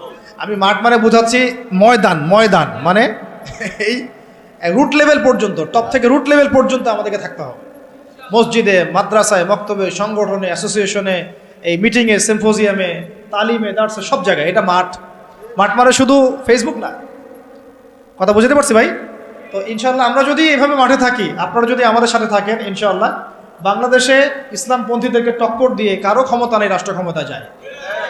আর আমরা যদি ওই সুযোগটা আরেকবার দেই তাদেরকে, আমরা যদি এই সুযোগটা তাদেরকে আরেকবার করে দেই, একটাও বাকি রাখবে না তারা, একটাকেও বাকি রাখবে না, একটাকেও বাকি রাখবে না। এবার যদি তারা কেউ আসতে পারে, তাদের এর জায়গায় যদি কোনো বি গভর্নমেন্টও আসে, তবুও আমাদের একটাকেও বাকি রাখবে না। তাই কোনো স্পেস তাদেরকে দেওয়া যাবে না, সুযোগ নাই। এখন আমাদেরকে ওই জায়গায় যেতে হবে। আল্লাহ পাক আমাদের যাওয়ার তৌফিক দান করুন। এখন লম্বা হয়ে যাচ্ছে, আর 2টা পয়েন্ট বলে আমি শেষ করবো। ধৈর্য আছে কি? আর 3টা পয়েন্ট। একটা হচ্ছে এই রাষ্ট্র ব্যবস্থাটা আমাদের নবীজি করে দিয়ে গেছেন না যান নাই? তাহলে আমাদের সামনে নবী সাল্লাল্লাহু আলাইহি ওয়াসাল্লামের দেয়া পথ পদ্ধতি আছে কি নাই? আছে। আর আমরা একটু জানি, কয়েকটা পয়েন্ট জানি যে এটার ফজিলত কী কী হতে পারে। আমি কয়েকটা পয়েন্ট বলতেছি। দেখেন, ইসলামী রাষ্ট্র ব্যবস্থা থাকলে আমরা আল্লাহর জমিনে আল্লাহর কোরআনের আইনগুলো বাস্তবায়ন করতে পারবো, এক নাম্বার, তাই না? আর এটা কত বড় ইবাদত সেটা ওলামা ইকরামদের কাছ থেকে জেনে নিয়ে, এটা যে কত বড় একটা ইবাদত যে আল্লাহর জমিনে আল্লাহর বিধান চলতেছে, এটার যে সামাজিক ফজিলত এটা বলে শেষ করা যাবে না। 2 নাম্বার, সমাজে আমরা সর্বপ্রথম নামাজ কায়েম করতে পারবো। নামাজ কি কায়েম আছে? ঐচ্ছিক, পড়লে পড়েন, না পড়লে নাই, তাই না? কিন্তু মাস্ক আপনাকে পড়া লাগবে করোনা হইলে, তাই না? বিষয়টা সরকার বলবে মাস্ক পড়তে হবে, না হলে তো জরিমানা। কিন্তু আপনি নামাজ বাধ্যতামূলক মুসলিমদের করা হচ্ছে না। কিন্তু ইসলামী শাসন ব্যবস্থা থাকলে নামাজ বাধ্যতামূলক, মুসলিমদের কথা বলছি, বালেগ যারা নামাজের যোগ্য হয়েছেন। তারপরে পর্দার বিধানটাকে আমরা বাস্তবায়ন করতে পারব। সমাজে ফিতনা কমে যাবে, জেনা কমে যাবে, ব্যভিচার কমে যাবে, যত রকম এই যে স্টার জলসা, জি বাংলা, পর্নোগ্রাফি, হাবিজাবি যা আছে এগুলোকে আমরা বন্ধ করে ফেলতে পারবো কি না? তারপরে জাকাত ভিত্তিক অর্থ ব্যবস্থা আমরা চালু করতে পারব। জাকাত বাধ্যতামূলক রাষ্ট্রের পক্ষ থেকে আদায় করা হবে, সমাজের দরিদ্র মানুষদের কোনো কষ্ট থাকবে না। তারপরে আমরা আরও অনেক কিছু, যেমন আমরা ওলামায়ে কেরামদের একটা সিকিউরড লাইফ নিশ্চিত করতে পারব। যেমন প্রত্যেকটা মসজিদ, প্রত্যেকটা মাদ্রাসা এগুলোকে রাষ্ট্রীয়করণ এবং এগুলোকে ভাতার ব্যবস্থা করা। তারা যদি পুলিশদেরকে দিতে পারে, র্যাবকে দিতে পারে, ডিজিএফআইকে দিতে পারে, আর্মিদেরকে দিতে পারে, ওলামায়ে কেরাম বাদ যাবে কেন? ওলামায়ে কেরামদের জন্য কেন কোয়ার্টার থাকবে না? কেন সরকারি গাড়ি থাকবে না? কেন বেতন ভাতা থাকবে না? কেন থাকবে? থাকা উচিত ছিল কি না? বরং তারাই তো আমাদেরকে পথ দেখাচ্ছেন, আলোর পথ। তো এই যে বৈষম্য না, এগুলো বৈষম্য। তারপরে আরও দেখেন, প্রাইমারি স্কুলে আমি আমার বাচ্চাকে কোরআন শিক্ষা বাধ্যতামূলক করতে পারবো না? এখন কি বাধ্যতামূলক আছে? এটা নিয়ে তো আমার অনেক লেকচার শুনেছেন। অনার্স মাস্টার্স পাসও যদি আপনি কোনো স্টুডেন্টকে ধরেন, 100 জনের মধ্যে দেখা যায় 10 জনও ঠিকমতো কোরআন তেলাওয়াত করতে পারেন। আমরা বলছি এটা ইসলামিক রাষ্ট্র, আমার ইসলামিক রাষ্ট্রের মুসলিমরা কোরআন তেলাওয়াত করতে পারে না, এটা কেমন হলো? তাহলে কোরআনের শিক্ষাটা আমরা বাধ্যতামূলক করতে পারতাম। তারপর শুধু তাই না, হাই স্কুল লেভেলে আমরা আমাদের ভাইদেরকে আরবি ভাষা শেখাতে পারতাম, নাহু সরফ শেখাতে পারতাম, এবং তারাও কোরআনের তর্জমা করার যোগ্যতা অর্জন করত। অনার্স লেভেলে গিয়ে, মাস্টার্সে গিয়ে তারা এমন হতো হাদিসের এবারত পড়তে পারছে, এরাব দিতে পারছে, মাশাআল্লাহ। কেউ হয়তো ইফতা দিয়ে ফেলছে, কেউ হয়তো দাওরা হাদিস দিয়ে ফেলছে। এমনও করা সম্ভব ছিল, এখনও সম্ভব। এটা কি হয়েছে? অথচ আপনি দেখবেন সমাজের 75% মানুষ জেনারেল শিক্ষিত। এই বেশিরভাগ মানুষকে আমি ইসলাম শেখাতে পারছি না, শুধু ইসলামী শিক্ষা ব্যবস্থা না থাকার কারণে। যদি ইসলামী শিক্ষা ব্যবস্থা থাকতো তাহলে এই সমস্যাটা থাকতো না। ঘরে ঘরে তখন হাফেজ থাকতো, ঘরে ঘরে আলেম তৈরি করা যেত। অন্তত পক্ষে ফরজে আইন তো তারা জানতো, নিজের মানে ইমামতি করার যোগ্যতা তো সে অর্জন করতো, নিজের বাবার জানাজা তো পড়তে পারতো। এখন কি সেটা হয়? অথচ তারা কিন্তু মুসলিম, কালিমা পড়া। ইসলামী রাষ্ট্র ব্যবস্থা থাকলে আমরা এই যে সুদ খাচ্ছি, নাউজুবিল্লাহ, মায়ের সাথে যে জেনা করা হচ্ছে, তাই না? এটা তো নতুন হাদিস না, আপনারা তো জানেনই। সুদের সবচেয়ে নিচের শাখাটাই তো হচ্ছে মায়ের সাথে কি করা? জেনা করা। সবচেয়ে উঁচু শাখা কি? আল্লাহ এবং তার রাসূলের সাথে যুদ্ধ করা। তো এখন আমরা তো সবাই তাই করতেছে। যেহেতু ইসলামী রাষ্ট্র ব্যবস্থা নাই, তাই এখানে সুদভিত্তিক ব্যাংকিং সিস্টেম চলছে। ইসলামী রাষ্ট্র ব্যবস্থা থাকলে আমরা এটাকে কমিয়ে ফেলতে পারতাম। আমরা কৃষিভিত্তিক অর্থনীতি, দুর্নীতিকে কমাতে পারতাম, আমরা জাকাত আদায় করতে পারতাম, আমরা সাদাকা ভিত্তিক অর্থনীতি নিতে পারতাম, ডুয়েল কারেন্সি আনতে পারতাম, আরও অনেক কিছু করতে পারতাম। এটা নিয়ে আলাদা আলোচনা, ইকোনমির আলোচনা অনেক গভীর, এটা আপনি এখন করতে পারবেন না। বরং এই জায়গাগুলোতে যত রকম দুর্নীতি, ঘুষ, সুদ সব ভর্তি হয়ে যাবে। ভালো মানুষ সেজে লাভ হচ্ছে না তো, কারণ আমি এখানে নামাজ পড়ছি, এখান থেকে বের হয়ে গিয়েই সুদ খাচ্ছি। এই জন্যই তো দোয়া কবুল হচ্ছে না, ইবাদতে স্বাদ পাচ্ছি না। আল্লাহ পাক আমাদেরকে সুদমুক্ত জীবনযাপন করার তৌফিক দান করুন। ইসলামী রাষ্ট্র ব্যবস্থা থাকলে পরে এই যে কাদিয়ানিরা আবারও খতমে নবুয়তকে চ্যালেঞ্জ করতে পারতো না, তাই না? আপনারা তো জানেন, কেউ যদি নবী সাল্লাল্লাহু আলাইহি ওয়াসাল্লামকে গালি দেয়, তার স্ত্রীর চরিত্র নিয়ে কথা বলে, আছে না এমন কিছু? তার শাস্তি কি? আলেমদের কাছ থেকে জেনে নিয়েন। একদম কতল। ও যদি তওবাও করে তবুও কতল। তওবা করেছে তবুও শিরচ্ছেদ করতে হবে। এর বাইরে কোনো কি নাই, কোনো দণ্ডই নাই। করতে পারবেন আপনি বাংলাদেশে? এখন পারবেন না। ইসলামী রাষ্ট্র ব্যবস্থা নাই, তাই ইসলামী রাষ্ট্র নাই। তাই বরং যদি আপনি তাদের বিরুদ্ধে কিছু বলেন বা কেউ যদি এগ্রেসিভ হয়ে নিজের হাতে দায়িত্ব তুলে নিয়ে এই কাজটা করে ফেলে, তাহলে তাকে ওই জেলে ঢুকায় রেখে দিবে, যাবজ্জীবন কারাদণ্ড দিয়ে দিবে, ফাঁসি দিয়ে দিবে। অথচ সেই ব্যক্তি একজন বীর পুরুষ, যে নবী সাল্লাল্লাহু আলাইহি ওয়াসাল্লামের শানে কটূক্তিকারীকে হত্যা করেছে, ও আমাদের আগে জান্নাতে যাবে ইনশাআল্লাহ। সে হচ্ছে রসুলের প্রকৃত আশেকের রসুল। আমাদের চোখে সে একজন কি অপরাধী, তাই না? এই হলো সেকুলার রাষ্ট্র এবং অনইসলামিক রাষ্ট্রের, ইসলামী রাষ্ট্র না থাকার কুফল। তো যাই হোক, এখন আপনারা জানেন সাতেম, এটাকে বলা হয় সাতেমে রসুল। তো সাতেমে রসুলের শাস্তি যদি এটা হয়, তাহলে যে নবুয়ত দাবি করতেছে ওর কি শাস্তি? আপনারা বলেন তো কোনটা বড় অপরাধ? দেখি বুদ্ধি কত আপনাদের। কেউ একজন নবী সাল্লাল্লাহু আলাইহি ওয়াসাল্লামকে গালি দিচ্ছে, এটা তো মহাপাপ, বিশাল অপরাধ, হত্যাযোগ্য। আর একজন গালি দেয় নাই, কিন্তু সে নিজেই নিজেকে নবী দাবি করতেছে নবী সাল্লাল্লাহু আলাইহি ওয়াসাল্লামের পরে। বলেন তো, তাহলে এই যে এদেরকে কয়বার ফাঁসি দেওয়া দরকার ছিল?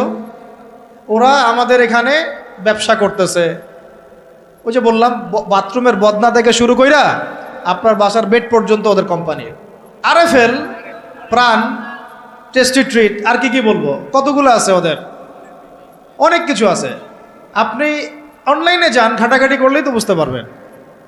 আমাদের এখানে বিকল্প ফিকির কি? বিকল্প ফিকিরটা কোথায়? এদেরকে স্পেসটা কে করে দিল? তো নিশ্চয়ই মুসলিম রাষ্ট্রের প্রধান। আর মুসলিম রাষ্ট্রের যারা দায়িত্বশীল ছিল তাদেরকে রাষ্ট্র ক্ষমতায় উঠিয়েছে কারা? গরু, ছাগল, হাঁস, মুরগি, না আমরাই, নাকি জিনরা উঠাই নিয়ে গেছে ক্ষমতায়? তাহলে এই সমস্ত তাদের কৃতকর্মের সমস্ত পাপের দায়ভারের একটা অংশ আমার কাঁধে আসবে কি নাকি আমাদের মাঠে? বাস দেওয়ার জন্য প্রস্তুতি নেন। তাহলে এখন বাংলাদেশের মানুষের এটা, আমাদের দেশের মানুষের এটা হচ্ছে একটা প্রাপ্য। এই জুলুমগুলো আমাদের প্রাপ্য, কারণ আমরাই জালেমদেরকে উপরে উঠেছি। এটা আমাদের প্রাপ্য, আমরা রিজার্ভ করি এটা। আল্লাহ পাক আমাদের যে কবে মাথা খুলবেন আল্লাহই ভালো। এখনও সময় আছে, চোখ খুলেন, চোখ খুলেন। এই চোখ না, এই যে এই চোখ খুলেন। কোন চোখ খুলেন? দিলের চোখ খুলেন, বোঝার চেষ্টা করেন। ইসলামী রাষ্ট্র ব্যবস্থা থাকলে এরকম অনেক সুফল আছে। সালাত কায়েম করা যাবে, যাকাত কায়েম করা যাবে, হজ সহজ করা যাবে, সিন্ডিকেট কমায় ফেলা যাবে, মসজিদ মাদ্রাসাগুলো উন্নয়ন করা সম্ভব, শিক্ষাক্ষেত্রে ইসলাম নিয়ে আসা সম্ভব, ব্যাংকিং সেক্টরে ইসলাম নিয়ে আসা সম্ভব, সমাজ ব্যবস্থায় ইসলাম বিরোধী সমস্ত মতবাদকে সরিয়ে ফেলা সম্ভব, ইসলাম বিদ্বেষী অপতৎপরতাগুলোকে কমিয়ে ফেলা সম্ভব, এবং সবচেয়ে বড় কথা, রাজনৈতিক অঙ্গনে গিয়ে আল্লাহ পাকের জমিনে আল্লাহর সংবিধান বাস্তবায়ন করা সম্ভব। এটা সবচেয়ে বড় কাজ। শুধু তাই নয়, যদি এরকম ইসলামী রাষ্ট্র কায়েম হয়, তখন ওই রাষ্ট্রের দিকে যদি কেউ চোখ দেয়, তখন ওই চোখ উপড়ে ফেলার জন্য জিহাদও করার সুযোগ থাকে। কারণ জিহাদ তো করেছেন নবী সাল্লাল্লাহু আলাইহি ওয়াসাল্লাম মদিনা রাষ্ট্র কায়েম করার পরে, তাই না? মদিনা রাষ্ট্র কায়েম করার পরে কিন্তু সশস্ত্র যুদ্ধ হয়েছে, এটা মনে রাখবেন।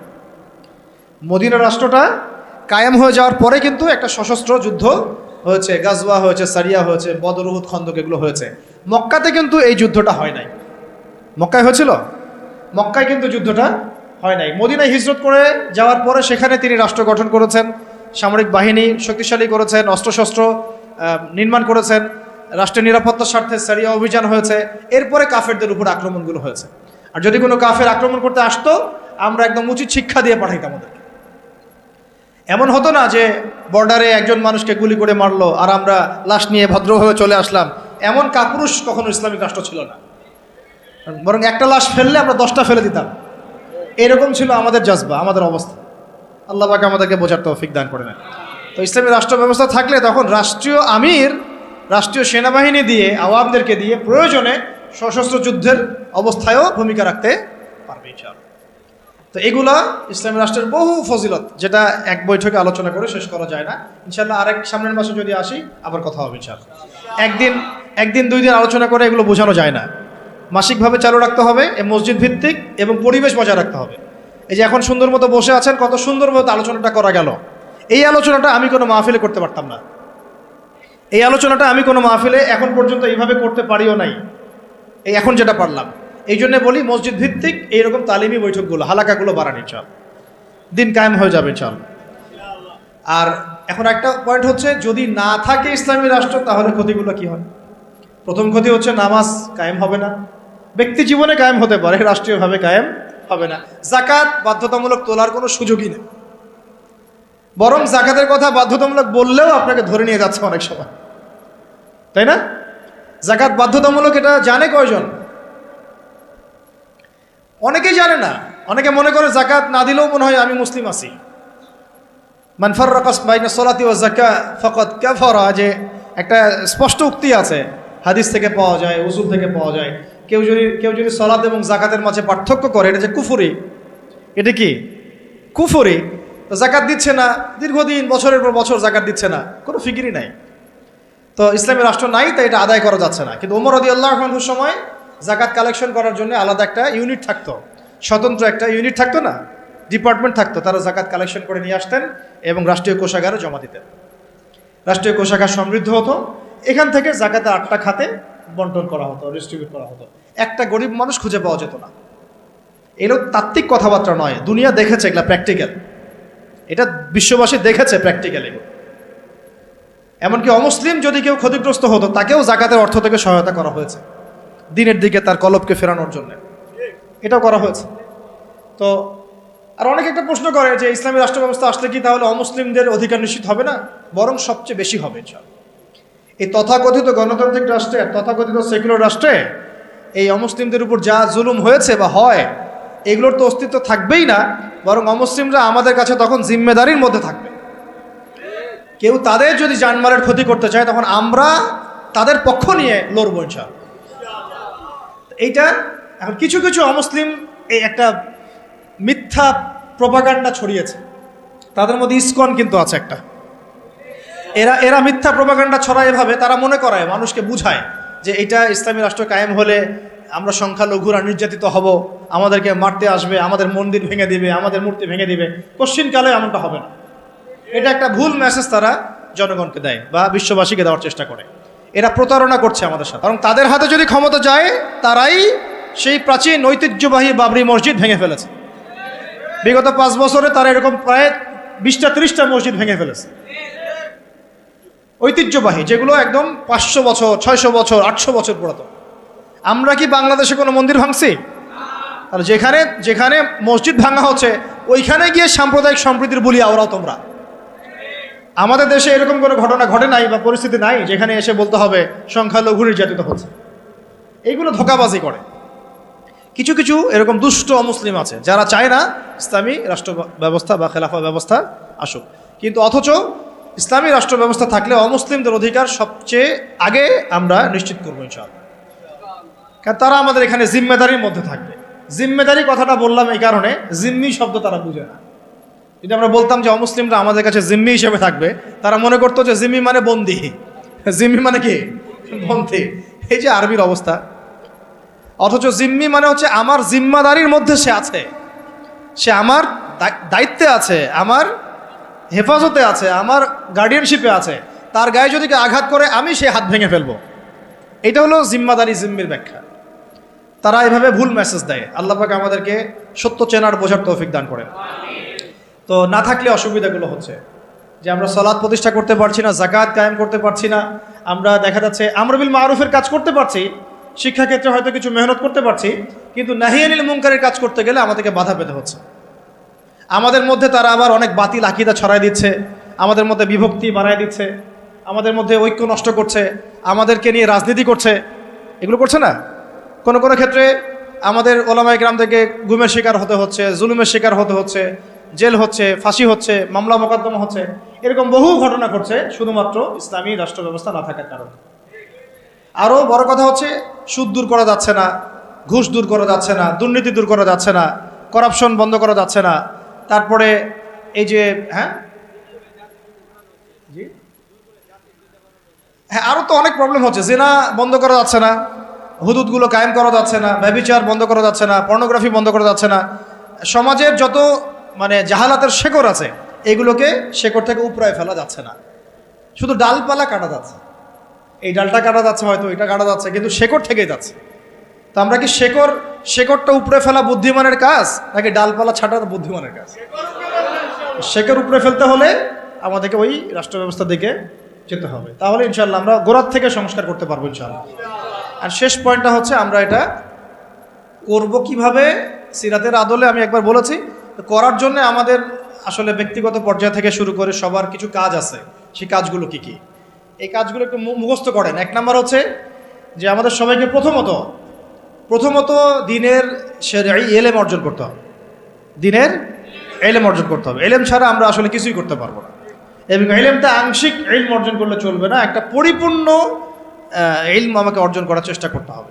এটা একদিনের বিষয় নয়, লেগে থাকতে হবে, সবর করতে হবে, ধৈর্য ধরতে হবে, আদব বজায় রাখতে হবে, আখলাক ঠিক রাখতে হবে, উলামায়ে কেরামের সোহবত লাগবে, এই বিষয়গুলো দরকার আছে। তারপরে ইনশাল্লাহ আমরা আলেম না হতে পারলেও তালেবে ইলম হবো ইনশাল্লাহ। সবাইকেই তালেবে ইলম হইতে হবে, এক নম্বর। দুই নম্বর হচ্ছে শুধুমাত্র তাত্ত্বিক কথাবার্তা নয়, বরং আমলে নিজেকে প্রমাণ করতে হবে। আমলটাতে নিজেকে প্রমাণ করতে হবে। আর আমলের ক্ষেত্রে একবারে বেশি বোঝা চাপিয়ে না নিয়ে অল্প অল্প করে আস্তে আস্তে সামনে আগানো, আল্লাহ তৌফিক দান করবেন। 3 নম্বর হচ্ছে রিজিক হালাল করে ফেলতে হবে। হারাম রিজিকের মানুষদেরকে দিয়ে দিন কায়েম সম্ভব হবে না, ঠিক আছে? 3 নম্বর, যত রকম সুদ ঘুষ আর এই এনজিও টেনজিও যেগুলো আছে এগুলো থেকে নাম কাটায় ফেলেন, আল্লাহর রাস্তায় নাম কাটায় ফেলেন। 4 নম্বর হচ্ছে যে আমরা সৎ কাজে আদেশ করি, মাশাআল্লাহ, এটা তো আমাদের মধ্যে চালু আছেই, তাবলীগের মেহনত চালু আছে, সব ঠিক আছে। অন্যায় কাজে নিষেধটাকে বাড়াতে হবে, অন্যায় নিষেধটাকে বাড়াতে হবে। সৎ কাজে আদেশের সাথে সাথে অন্যায়ের নিষেধটা বাড়াতে হবে, বরং এটা বেশি জরুরত হয়ে গেছে এখন। অন্যায় প্রতিবাদ না করলে, বাধা না দিলে এরা লাই পেয়ে যাবে। পাশে কনসার্ট হচ্ছে, আমরা যদি এখানে বয়ান করতে থাকি ফায়দা নাই। যদি আপনারা এখান থেকে 10 জন 50 জন গিয়ে ওকে বন্ধ করেন তখন ফয়দা আছে। আর ওই ফয়দাটা কিন্তু এককেন্দ্রিক ফয়দা না, আপনার ফয়দা ভোগ করছে পুরো এলাকার মানুষ। ওই ধুমধারাক্কা গান বাজাতো পুরো এলাকা কলুষিত হচ্ছে, পুরো এলাকার মানুষকে পাপ করতে হচ্ছে, পুরো এলাকার মানুষের ঘুম নষ্ট হচ্ছে। আর আমি যদি ওদেরকে গিয়ে খালি মিষ্টি মিষ্টি দাওয়াত দেই, দেখা যাবে সে ওটাকে গায়ে লাগাবে না। যদি আমরা ঐক্যবদ্ধভাবে প্রতিবাদ করি, বন্ধ হয়ে যাবে। তাই আমর বিল মারুফের সাথে নাহি আনিল মুনকার থাকতে হবে, প্রত্যেকটা মসজিদ ভিত্তিক, এলাকা ভিত্তিক, এবং উলামায়ে কেরাম তার নেতৃত্ব দিবেন ইনশাআল্লাহ। মাশওয়ারা করে আগানো, মাশওয়ারা ছাড়া আবার না যাওয়া। তবে এখানে সাহসিকতার পরিচয় দিতে হবে, কারণ যারা পাপ করে, জুলুম করে, ওদের মন এমনি দুর্বল থাকে, একটু ধাক্কা দিলে দেখবেন কাঁপাকাঁপি শুরু করছে। আল্লাহ পাক আমাদের বোঝার তৌফিক দান করুন। আরেকটা বিষয় বলতে চাই যে পারিবারিক মূল্যবোধগুলোকে ঠিক করে ফেলা এবং সন্তান সন্ততিদেরকে মুজাহিদ হিসেবে মানুষ করতে শুরু করা। যদি পরিবার দেখা যায় যে অনেক বোঝানোর পরেও বা অনেক চেষ্টা করার পরেও আপনার আইডিওলজির সাথে ম্যাচ করছে না বা কোনোভাবেই পেরে ওঠা যাচ্ছে না, সেক্ষেত্রে আমি বলি প্রয়োজনে আসহাবুল কাহাফ হয়ে যান, প্রয়োজনে আসহাবুল কাহাফ হয়ে যান। তারপরেও নিজের লক্ষ্য থেকে বিচ্যুত হবেন। বাচ্চাদেরকে একদম ডিনামাইট করে আগামী দিনের ওমর, হামজা, খালিদের মতো মানুষ করতে হবে, ঠিক আছে? একদম তাদেরকে নিয়ে কোনো ছাড় দেওয়ার কোনো সুযোগ নাই। নিজের ঘরটা হবে একটা ইসলামী রাষ্ট্র, মানে আপনার ঘরই একটা রাষ্ট্র, ওইখানে আপনার হুকুম চলে, কারো হুকুম চলে না, আল্লাহর হুকুম চলে, রাসূলের হুকুম চলে, এবং আপনি তার প্রতিনিধি, আপনি হচ্ছেন আপনার ঘরে আল্লাহর খলিফা, ঠিক আছে কথা? এরপরে প্রয়োজন হচ্ছে উলামায়ে কেরামদের ঐক্য, যেটা নিয়ে আমরা বারবার কথা বলছি। ইনশাআল্লাহ এই ঐক্য হয়ে যাবে ইনশাআল্লাহ। উলামায়ে কেরাম তো সব বুঝেনি, মাশাআল্লাহ।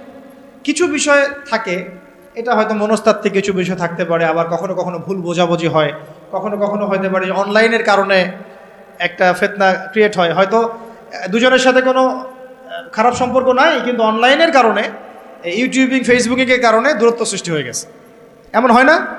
এই জন্য এদেরকে নিয়ন্ত্রণ করতে হবে। এটা বলতে ভুলে গেছিলাম, মিডিয়া নিয়ন্ত্রণ করতে হবে। মিডিয়া নিয়ন্ত্রণ না করলে আপনি দিন কায়েম করতে পারবেন না। মিডিয়াগুলোকে কন্ট্রোল করতে হবে এবং আমাদের স্বতন্ত্র মিডিয়া তৈরি করতে হবে, আর এই পশ্চিমা মিডিয়া, সেকুলার মিডিয়াগুলোর এই দিক থেকে চোখ ফিরিয়ে নিতে হবে। এদের কথা শোনা যাবে না, এদের কথা শোনাও যাবে না, এদের পত্রিকা পড়াও যাবে না। ও কি লেখে লিখুক, বরং ওটাকে কিভাবে ব্যান করা লাগে, বয়কট করা লাগে, আর এর বিকল্প কিভাবে পত্রিকা তৈরি করতে হয়, মিডিয়া তৈরি করতে হয়, এই ফিকির আমাদেরকে করতে হবে। মিডিয়া একটা যুদ্ধ, এখন মিডিয়া কি একটা যুদ্ধ। এই বাংলাদেশে এই হাজার হাজার উলুমিয়াতের পিছনে দায়ী হচ্ছে প্রথম আলো ডেইলি স্টার, কিন্তু আমরা ওদেরকে বন্ধ করতে পারলাম। এই যে বললাম যে ওই পর্যায় পর্যন্ত না গেলে আপনি এটা করতেও পারবেন না। পারবেন একা একা যদি আমি ওখানে গিয়ে মিছিল করি, ওকে বন্ধ হবে? ভাঙচুর করলে দেখবেন ওর প্রতি আবার সিম্পেথি তৈরি হবে। আহারে বেচারাকে এভাবে মাইট দিল, ওর অধিকার নিশ্চিত করার জন্য দেখা যাবে 10 প্লাটুন বিজিবি মোতায়েন করে দিচ্ছে। তখন আপনি কি করবেন? তো এটা আমাদেরকে ওই পর্যায়ে গিয়ে করতে হবে। আল্লাহ পাক আমাদেরকে করার তৌফিক দান করেন। আর আপাতত আমাদেরকে বিকল্প মিডিয়া তৈরি করতে হবে এবং ওদের এইসব প্রোপাগান্ডায় কোনোভাবেই কান দেওয়া যাবে না। এইসব সেকুলার মিডিয়াগুলোর প্রোপাগান্ডায় কোনোভাবেই কান দেওয়া যাবে না। ওয়াল্লাহি এরা মিথ্যা কথা বলে, ওয়াল্লাহি এরা মিথ্যা কথা বলে, ওয়াল্লাহি এরা মিথ্যা কথা, এরা মিথ্যুক, মিথ্যাচার করে, ওলামায়ে কেরামের চরিত্র হনন করে। এরা ইসলামকে জঙ্গিবাদের ধর্ম বানাইছে, নাউজুবিল্লাহ। এরা ইসলামকে সন্ত্রাসী হিসেবে উপস্থাপন করছে। এরা বহু মাজলুমের গুমের কারণ, জেলে যাওয়ার কারণ, কেস লড়ার কারণ এই মিডিয়াগুলাই। অতএব এদের থেকে আপনাদেরকে মুখকে ফিরিয়ে নিতে হবে। এটা ইমানের দাবি আমাদের। ঠিক যেমন বললাম যে কাদিয়ানি পণ্য আপনি ব্যবহার করবেন না, কেন করবেন না? এটা আপনার ইমানের দাবি। সে আল্লাহর নবীর পরে নবুয়ত দাবি করেছে, আমি তার উম্মত, আমি তার পণ্য ব্যবহার করতে পারি না। ঠিক একইভাবে এরা ইসলামের বিরুদ্ধাচরণ করছে, ইসলামকে গালি দিচ্ছে, ওলামায়ে কেরামের চরিত্র হনন করছে, আমার দিনকে কটূক্তি করছে। আমি এসব পত্রিকার ধার কাছেও যাব না, প্রয়োজনে ওখানে চাকরিও করব না, ওটা বিক্রিও করব না, ওটা দোকানে রাখবও না। এরকম নিয়ত থাকতে হবে কঠোর। দেখবেন আস্তে আস্তে যখন এগুলা ব্যবসা বন্ধ হয়ে যাবে না, লেজ গুড়ায় পালা যাবে। ব্যবসা যদি বন্ধ হয়ে যায় না, লেজ গুড়ায় ঠিকই পালা যাবে। ব্যবসা করতে পারে বলেই তো আমরা দেখতেছি ওরা আমাদের সমাজের মধ্যে এরকম লাভঝাপ করতেছে। টাকা না থাকলে কিছুই করতে পারতো না। আল্লাহ পাক আমাদের বোঝার তৌফিক দান করেন। কোথায় ছিলাম জানি? আমাদের বাচ্চা থেকে মানুষ করবেন, ঠিক আছে? জি হ্যাঁ, ফ্যামিলি হবে এক একটা খিলাফার কেন্দ্রবিন্দু আর কি। আর ওলামায়ে কেরামদের মধ্যে ঐক্য বজায় রাখাটা খুব জরুরি। আপনারা ওলামায়ে কেরামদের অভ্যন্তরীণ বিষয়গুলোকে তাদের মধ্যে ছেড়ে দিবেন, নিজেরা এগুলো নিয়ে কোনো লেখালেখি করবেন না, কোনো রকমের লাইভ ভিডিও এগুলো করতে যাবেন না। ওলামায়ে কেরাম জানেন কিভাবে কাজ করতে হয়, ঠিক আছে, এবং কিভাবে সামনে আগামীর বাংলাদেশকে নেতৃত্ব দেওয়া লাগবে তার রূপরেখা তারা অলরেডি রেডি করেছেন আলহামদুলিল্লাহ। এবং তাদের মধ্যে ইউনিটি এটা চলে আসা, আমি বললাম সময়ের ব্যাপার, একটা ঘটনার ব্যাপার। ইনশাল্লাহ কোনো একটা ঘটনাকে কেন্দ্র করেই দেখবেন যে হয়ে গেছে ইনশাআল্লাহ। আর আরেকটা বিষয় বলি, ঐক্য বলতে আমরা অনেকে বুঝি কি যে একেবারে মনে হয় 10 কোটিকে এক জায়গায় আসতে হবে। ঐক্য কিন্তু এটার নামও নয়। সবার সাথে কিন্তু ঐক্য হবে না। আমাদের ঐক্য দরকার তাওহীদপন্থীদের, আহলে সুন্নাহ ওয়াল জামাআর আকীদাভুক্ত যারা, তাদের মধ্যে ঐক্য দরকার। বাতিল আকীদার সাথে ঐক্য হবে না কখনো। বাতিল আকীদার সাথে আমরা তো মসজিদেই এক হতে পারি নাই, রাষ্ট্র ব্যবস্থায় এক হবো কিভাবে? বুঝতে পারছেন না কথা? আমরা আহলে সুন্নাহ ওয়াল জামাআর মধ্যে যারা আছি, এই ওলামায়ে মুহাক্কিক ওলামায়ে কেরাম এবং তাদের যে সংগঠন, তাদের যে অ্যাসোসিয়েশনগুলো আছে, এগুলোর মধ্যে ঐক্য হয়ে যাবে ইনশাআল্লাহ। এবং এই ঐক্য যথেষ্ট বাংলাদেশকে শাসন করার জন্য। বাকিদের আমাদের প্রয়োজনও নাই। তারা যদি ভালো ভালো আমাদের সাথে আহলে সুন্নাহ ওয়াল জামাআর আকীদায় আসে এবং আমাদের সাথে কাঁধে কাঁধ মিলিয়ে এই লড়াইয়ে শরিক হয়, তাহলে আলহামদুলিল্লাহ ভালো। যদি তারা নাও আসে, তুচ্ছ তাচ্ছিল্য করে, আমাদেরকে অবজ্ঞাও করে, তবুও কিছুই যায় আসবে না।